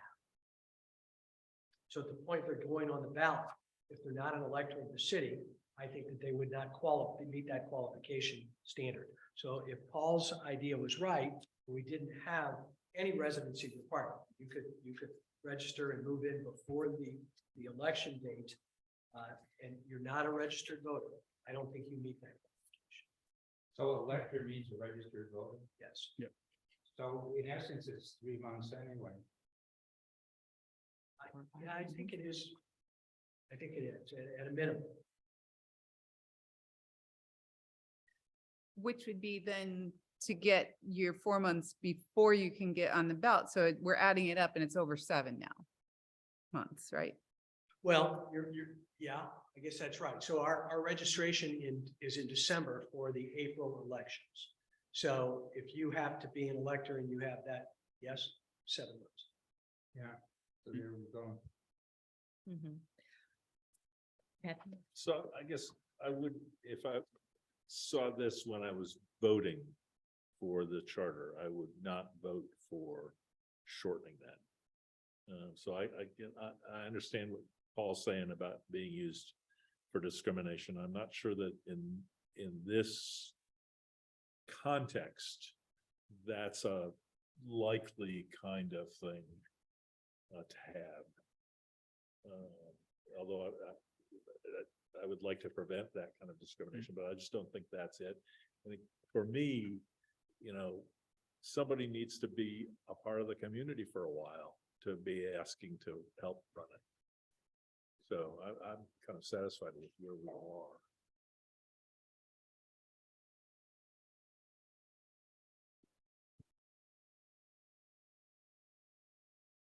Other thoughts, concerns? Michael, you've been kind of quiet down there. Yes, I'm soaking it all in. I have to tend to agree with Matthew and Joseph. I think the commitment is very viable to the community. So I stand on keeping it as is. Sounds like we're close to that anyway with 7 months. So Yeah, I think, I just, Neil, you've just hammered this so hard into my head already this evening that if we're prioritizing what we want to put before the voters, like, is this, I'm not, I totally understand what you're saying. I don't even know if this would be in our top 10, like if we're gonna really put it that way. I can see that being sort of triggering for people. So I think if we're sort of comfortable enough with it as a group, maybe we do leave it. Or we put a small asterisk for, if we are still looking, maybe that's in our second or third tranche I agree. of recommendations. Is how I would look at that. It's such a small time difference once you add up all the requirements Mhm. comparative to Yeah, maybe other things we're gonna really find in here. yeah. We may decide, that difference between 7 months and 12 months in the grand scheme of things with all of the larger things we want to accomplish. We'll set that aside. And do we have to rewrite it anyway if we're looking at a board system versus,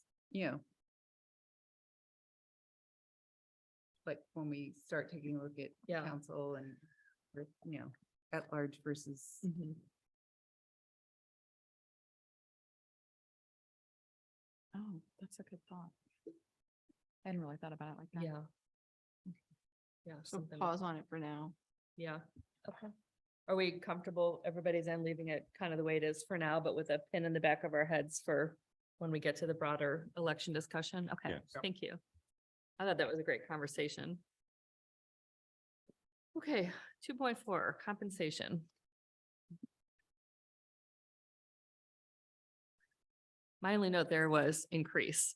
My, Well, my thought was, It's just- it's go ahead. So low and nominal, especially now in terms of inflation, and everything. When was the last time this was updated? Do you know? 1954. This is the Really? original language. This is. I mean, from if we're talking 15. about barriers to participation, I mean, I think it needs to at least cover somebody's childcare costs to come to a meeting or go to a public event or something like that. I think that is something that could keep folks from attending. These amounts were in there in 1954? The same amount. Correct. That was Where you see the- rates. They're just looking for COLA increases for. I have to make. Believe me, I'd use a calculator to figure out what that might be. Well, again, my comment would be, and it goes in that same category. Is it really that important? If I was writing this new, I wouldn't even say what the compensation should be in the 100% document. agree. Is it worth changing? Probably not, but Let's drop it's it. not a good idea to stipulate that So, in but a. then who sets it? You know what I mean? That we start running into our criticisms of the federal government and how they decide their own salaries or their own compensations and things. And so, So if we don't put it in here, then, well, right. or just who would, Yeah. not. them? Well, Would the it be council someone else? would. No, that's. Well, what yeah, I mean, it is is. people You're saying, making yeah, I their know. own- Yeah, it's Yeah, a is it problem. making their own compensation Yeah. or, What is the new, it's every 8 years is the review, is that? The review is not mandated. The question about whether there should be a charter review comes every 8 years. On the ballot, okay. I was thinking if we looked at it and obviously updated the number, then if it's that old, but I'm surprised there isn't just some thing in here talking about regular updates, whether it's 3% or something, so that, or just with inflation. yeah, some sort of connection to. So that's the second part of the council recommendation, which came from Councilmember Bliss. Again, I use the wrong word, but you know what I mean. When I say recommendation, I don't really mean that word ever when I say that. Question. Yes, is that, considering some sort of formula statement about how that happens routinely, automatically. I can't But believe we we have- don't have them. But in order to do that, we have to come up with a fair starting point, which is not 1954. But why should why should the specifics of the compensation be in the charter? Why can't you just say it's left to the council to determine their salaries, and it's got to be blah, blah, blah. It's a legal requirement either way. That is your recommendation to make. Yeah. I mean, thank goodness for if someone was a US congressman and they put in 1776, whatever the salary was back then, it was never changed. It's kind of silly. Peppercorns. But I mean, it's not worth getting in the whole thing about it either, I don't think. You don't do it for the salary, I know, but this is 1954. That's amazing. I think it's imperative that it gets Yeah, I bet. revised and new amounts be set by us. I mean, it does seem like the model one doesn't say that. They say the council can determine Yeah. the salary, and they talk about it won't affect until the next election as the way to try to be fair. So that's Yep. another way to do it. So Oh. constitutionally, you cannot increase your rate of pay during your term in office. So you might have stepped increases over time. But again, that's why it's that way. But again, if the voters don't like it, the voters can vote not to replace those people who voted for a salary increase one way or another. So again, that is sort of built in, but Paul's right. There's no mandate that says it must be in. Yeah, I'm with Paul. The model charter says we shouldn't be doing this. To build that into the charter just leaves us up to, the people that do this in 50 years are going to say, those numbers are from 2020. So, I think that we should just drop that, and the council does that by their votes and makes their own determination of that. That does mean they can't change anything. Pardon me? That does mean they can't change anything till the next people get voted in. Whereas if we changed it, it would affect them sooner. So if we change the charter, it would have immediate impact. If you change the charter to say it is the decision of council, Then it would be a then it would be delay. a staggering increase. So if they said, we're gonna increase it by 50%, the next people to get elected would have the increase. They would be getting more than their other council members. Although there's an argument out there that says, once it gets stepped up for one group, you have to step it up for everybody, because otherwise you're creating a prioritization among council members. Well, Okay? can we just say that it would be adjusted to, the inflation, whatever these dollars would be in our time, and that then. You can say anything you want. Yeah. And so again, I say that only because it becomes a matter of opinion, Tammy, from there. And I can tell you, again, my own recommendation would be perhaps different, which is just let council decide. Yeah. But again, it's something that they would do as part of the budget process. And again, recognize that those increases would not be applied right away. You can increase pay, you can't decrease pay. Oh. So So maybe they could raise everyone up to a certain level and then vote on whatever the increase would be for the following election each period. budget year. Yeah. But again, it can't be during the term. So if I'm a 4-year term, whatever it is, when I start that term, it's going to be when I end that term. So those of you that are recommending taking it out, are you also recommending that we recommend a process for council or just leave it to council? Like it's totally up to them and we have no say in it. I was just thinking what it says in here if we do that, to use the model language Where's that? on page 17 of the models. And I'm not saying we have to do that, but if we did it, that seems like the easiest way to do it. Or do we go a little bit further and Ordinance. say, make recommendations as to what the council should take into consideration? Like, we don't want the low pay to be a barrier to participation. They might look at cost of living, increases, childcare, whatever, whatever might be some of the barriers. I'm just trying to think if that causes any problem in the future. I don't know that it does, but Yeah. Well, maybe if we just set out what the goal, like what the purpose of it is. I wonder if that makes it easier for the voters too. It's not like anybody who's paranoid about, the council trying to give themselves a fat raise. If we talk about the reasons for doing it, people will say, oh, overall, there is more of a shift towards, equity and participation. And this is part of that rather than, council trying to get $50 instead of $20 for a meeting. I don't know how we do it, but I think most people would agree that if it hasn't been changed since 54, it needs to be addressed. oh wait, Yeah. the model does talk about setting the first salary of the first council after the charter goes. I guess that's the original charter. That doesn't help us. Never mind.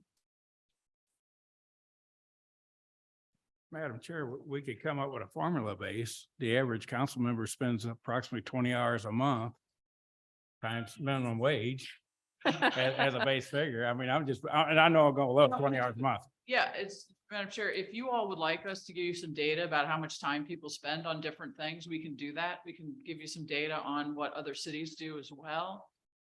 If that's something you want. I would love to know what other cities do. Would be great. Well, and the impact on the budget. And that way you could adjust it just by the annual cost of living. Make it automatic, the minimum wage times so many hours. I would hate to pay based on minimum wage. Right? Talk about barriers. Yeah. Hopefully they're worth more than minimum wage. Well, right now they're On my good days. averaging about $1 an hour. Well, yes, minimum wage would be preferable to now, but it would be nice to be above that. I'm just saying a council member is $20 each session and they average about 20 hours between meetings. Simple math, Well, they're only paid for going to the meeting, not for preparing for it, right? right? $20 per meeting. I see, okay.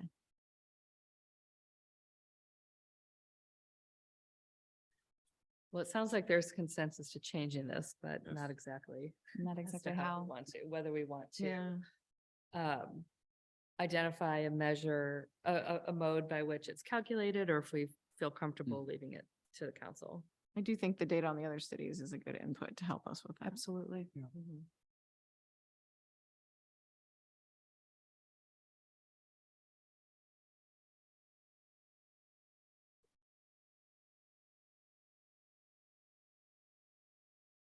All right, anything more to wrap up this conversation pending further data on how other cities do it and our own thoughts as to how we want to? Is it, are you able to get real data on the actual wages? Yes, You are, okay. public information. Oh, I'm gonna ask the municipal league for it.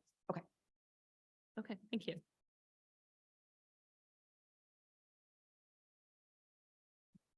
Okay. 2.5, rules of order.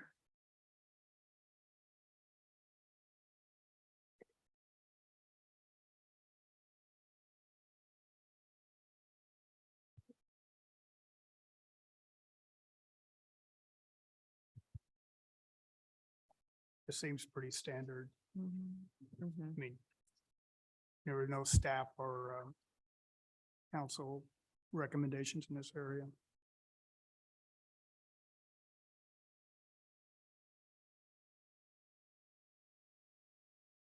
So I'm gonna come back to the use of consensus. If one of the things that the council wants, which they say, is inclusion, then that pays more attention to minority views to begin with. Minority in terms of the opinions, not the people or the class. And to deal with those. And as much as possible.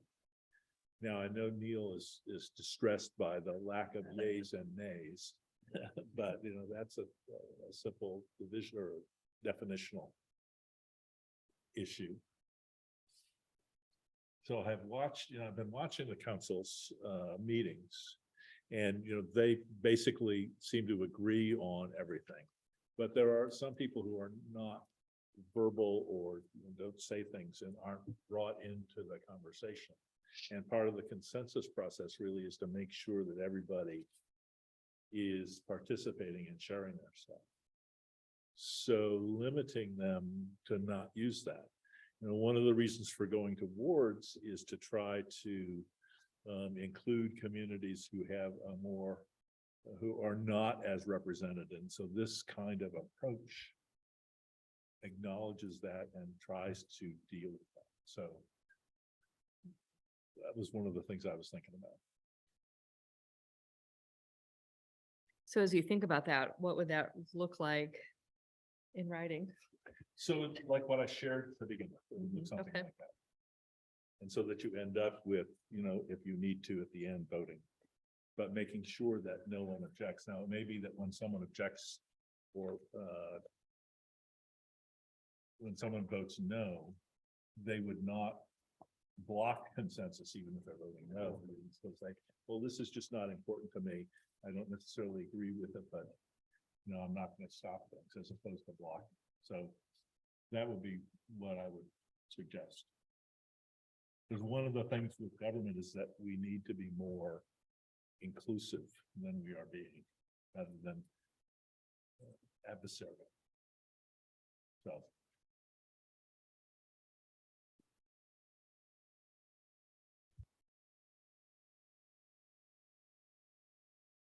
And so your recommendation is to eliminate this section and include Will be to the add, information in your handout? add consensus decision-making is one of the things that they can use or should use. That they may, or that they do, that they should. They would. Yeah. Because in the end, if you have someone who is blocking consensus, who really disagrees with that, and you can't figure out a solution that is acceptable to everybody, then you end up voting. But it works on trying to get a solution that's acceptable to everybody.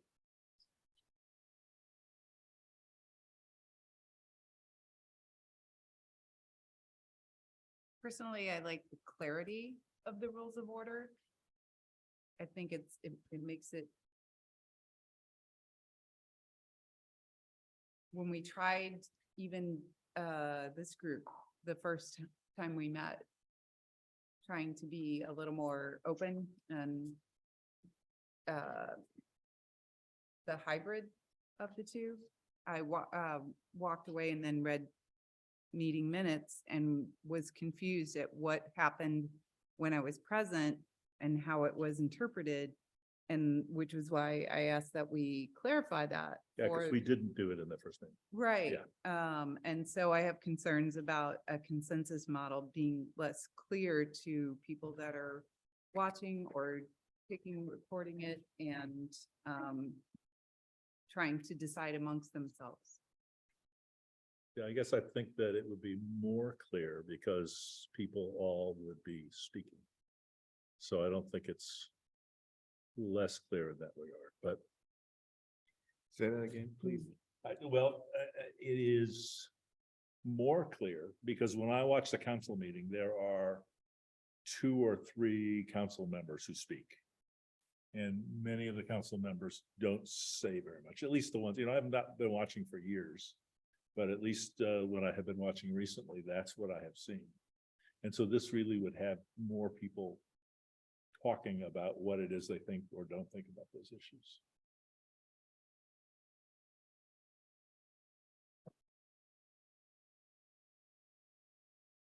So I realize this is a stretch for me. I understand it. Yeah, I mean, I think if it's something we're different entertaining, than- if we're entertaining, and I appreciate everything you've given us on it, but I often also think we need other expert opinions besides yours, Mhm. if Oh. the members are entertaining. Yeah. And I agree. I agree with both of you. And I feel that if this was a stretch for us, it's going to be a stretch for the voters. You know that the council agrees on everything. No. To really change up the way meetings are run. Like, I get it. that And I makes feel good like sense. for a lot of people, if they started seeing this model of running your meeting, at their PTO meetings or at their office or, Mhm. the boards they're on. But to go, it's like, it feels like 0 to 60 for a lot of our It would be. residents. Yeah. Okay. But I do think it's a great I just deal. needed to bring it up. Yeah, no, understood. Thank you. I'll just weigh in to It's what I'm give, talking about. to give Matthew some support. I do think it's not that hard and it's a good way to go. I also think it doesn't fit in with the model and I can understand that we don't want to do it, but I feel like there's more resistance to it than there actually needs to be because it's not a hard thing. Like, I'm familiar with it and it's a good way to go, but there's other changes, so I can see sticking with the norm. And we have Neil's stomach lining to be concerned about. as No, but well. we could work on Neil, but yeah. He's got too much hair. This will help him. Okay, Matthew, thank you for bringing that up. That's fine. I think That's okay. expands the discussion and I think it's good for all of us to think more about it. Looking at the time, I'm going to suggest if we're going to stop at 7, maybe that we stop our discussion so we can move through the rest of our agenda items. Is everybody okay with that? Okay. All right, so we'll pick up next time with 2.6 vacancies. Well, I guess that's item number 1 for our agenda for the next meeting. is Did we picking up what finish left off. 2.5? I'm good with that. I just didn't know. if Yes, I'm sorry. We I did wasn't clear finish it. about that. Yeah. Okay. Thank you.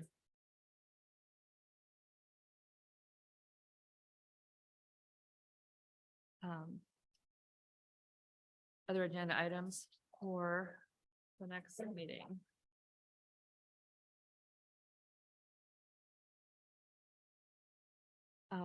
Okay, so So, Madam Chair. Yeah. We want to just be looking at continuing with Article 2 mhm. section, which is sort of what we had scheduled.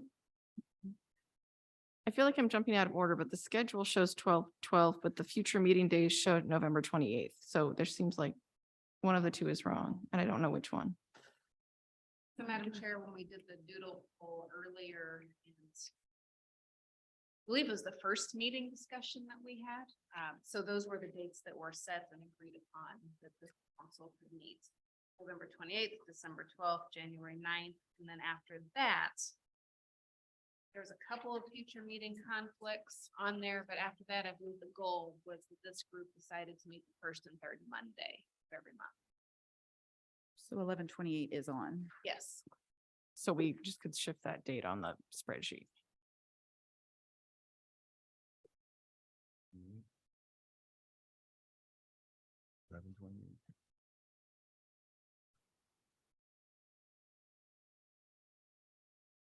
Because the third Monday in November was Thanksgiving week, so we pushed it following. Okay. So Joe, can you shift that? Yes, on yep. here? Okay, Mhm. thanks.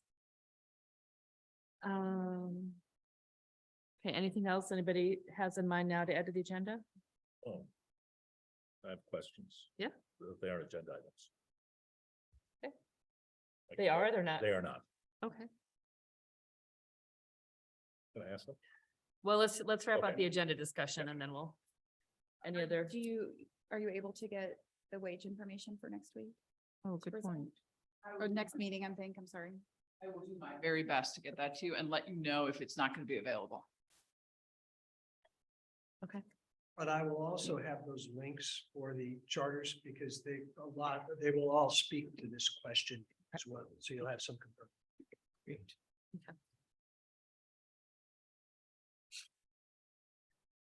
All right, well, it sounds like as of this moment, we don't have any suggested agenda items other than working our way through our charters. Is that fair to say? Okay. Matthew, what was your other topic to throw out? So on the suggestions document, what does the word maintain? Because I thought they were suggestions for changes and I didn't understand why some of them just say maintain. This is on the original document we sent out.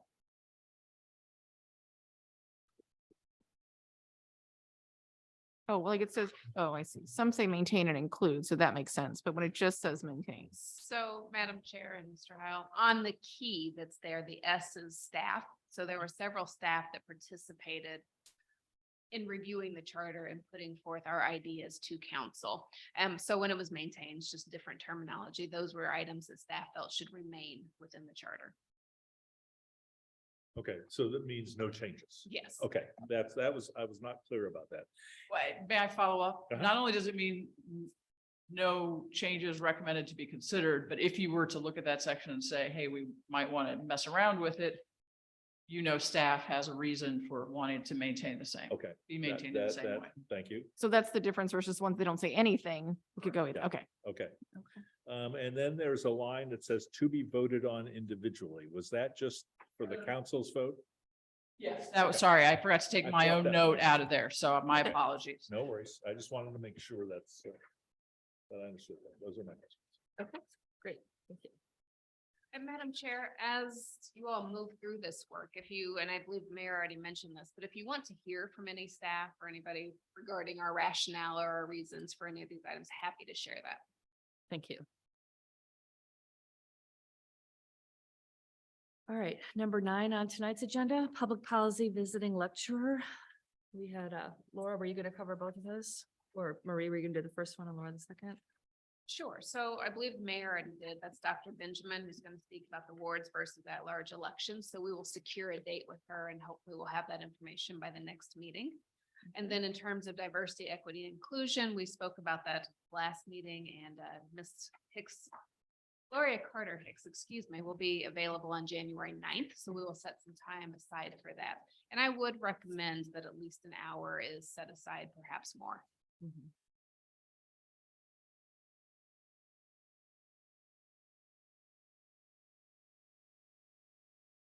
All right, do we need to decide that now or how much time to allot?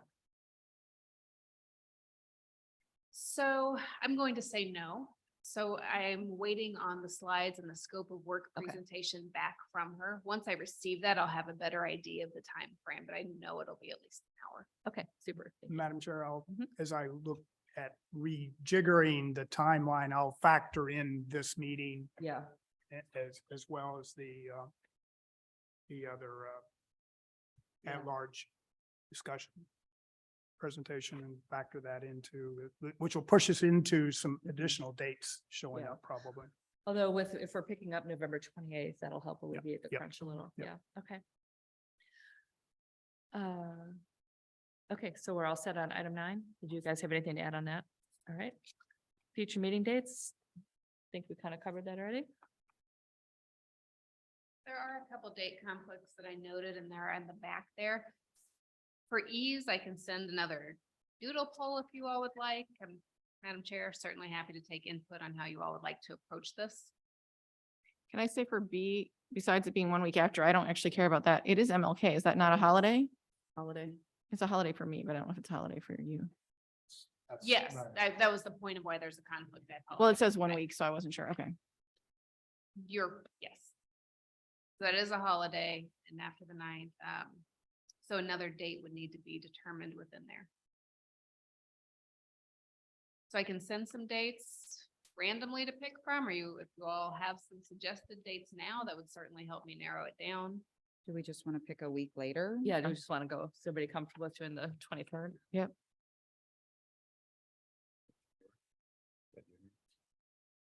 Saying January 23rd.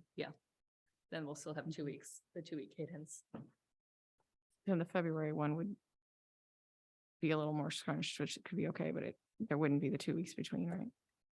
Well, maybe it's one of those months with February. 5 So days or I something. might suggest for that February that is unscheduled is that if Dr. Peoples, when she meets with Dr. Benjamin, can get some dates that she's available, and then you can do a doodle poll so that she's available to speak with the largest number of members of the board. Sounds good. Okay, so for item B, we'll pick our second meeting to be the 23rd of January and we'll hold off on the February dates. Okay, Can I make one comment about the dates? It doesn't matter because I know it's a group thing, but since I haven't been able to be at any meetings till now, I just wanted to make sure people know out of the scheduled dates, there are 4 more that I cannot attend because Monday nights are when I have class. So that's okay, as long as people understand. That's why I'm not here. I teach a Monday night class, so this is just not a good time for me. I wouldn't mind moving it to a different night if that would be. I'm not even suggesting we do, but I'm okay with that. But just so people know, that's why I am absent all the time, because I have a known conflict at that time. But I think we decided on Monday sort of arbitrarily, so. Okay. Couldn't do Tuesdays. Because the council didn't want to interfere with council. Yeah.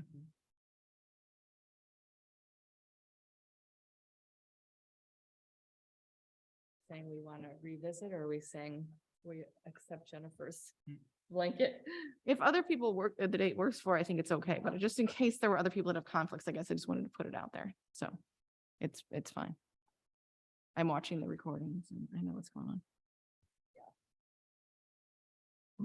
Well, maybe we can revisit the schedule in January and figure out something maybe that would work going forward. to Will you allow- be teaching on Mondays next semester?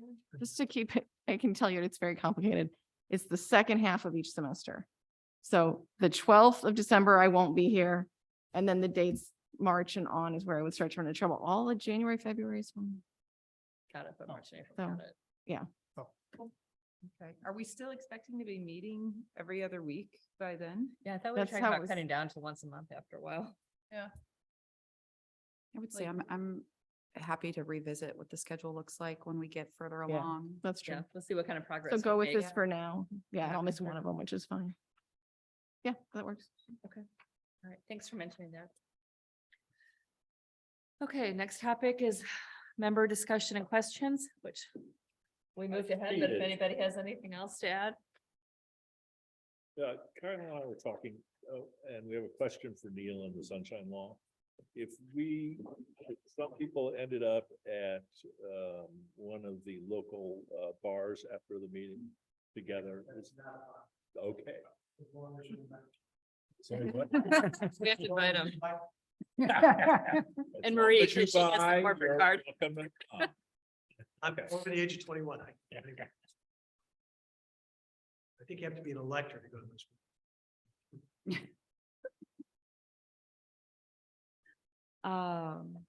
Okay, if there's no further business, I would accept a motion to adjourn. I'll second that. Motion and second. All in favor, please say aye. Aye. Opposed, same sign. Motion carries. Thank you.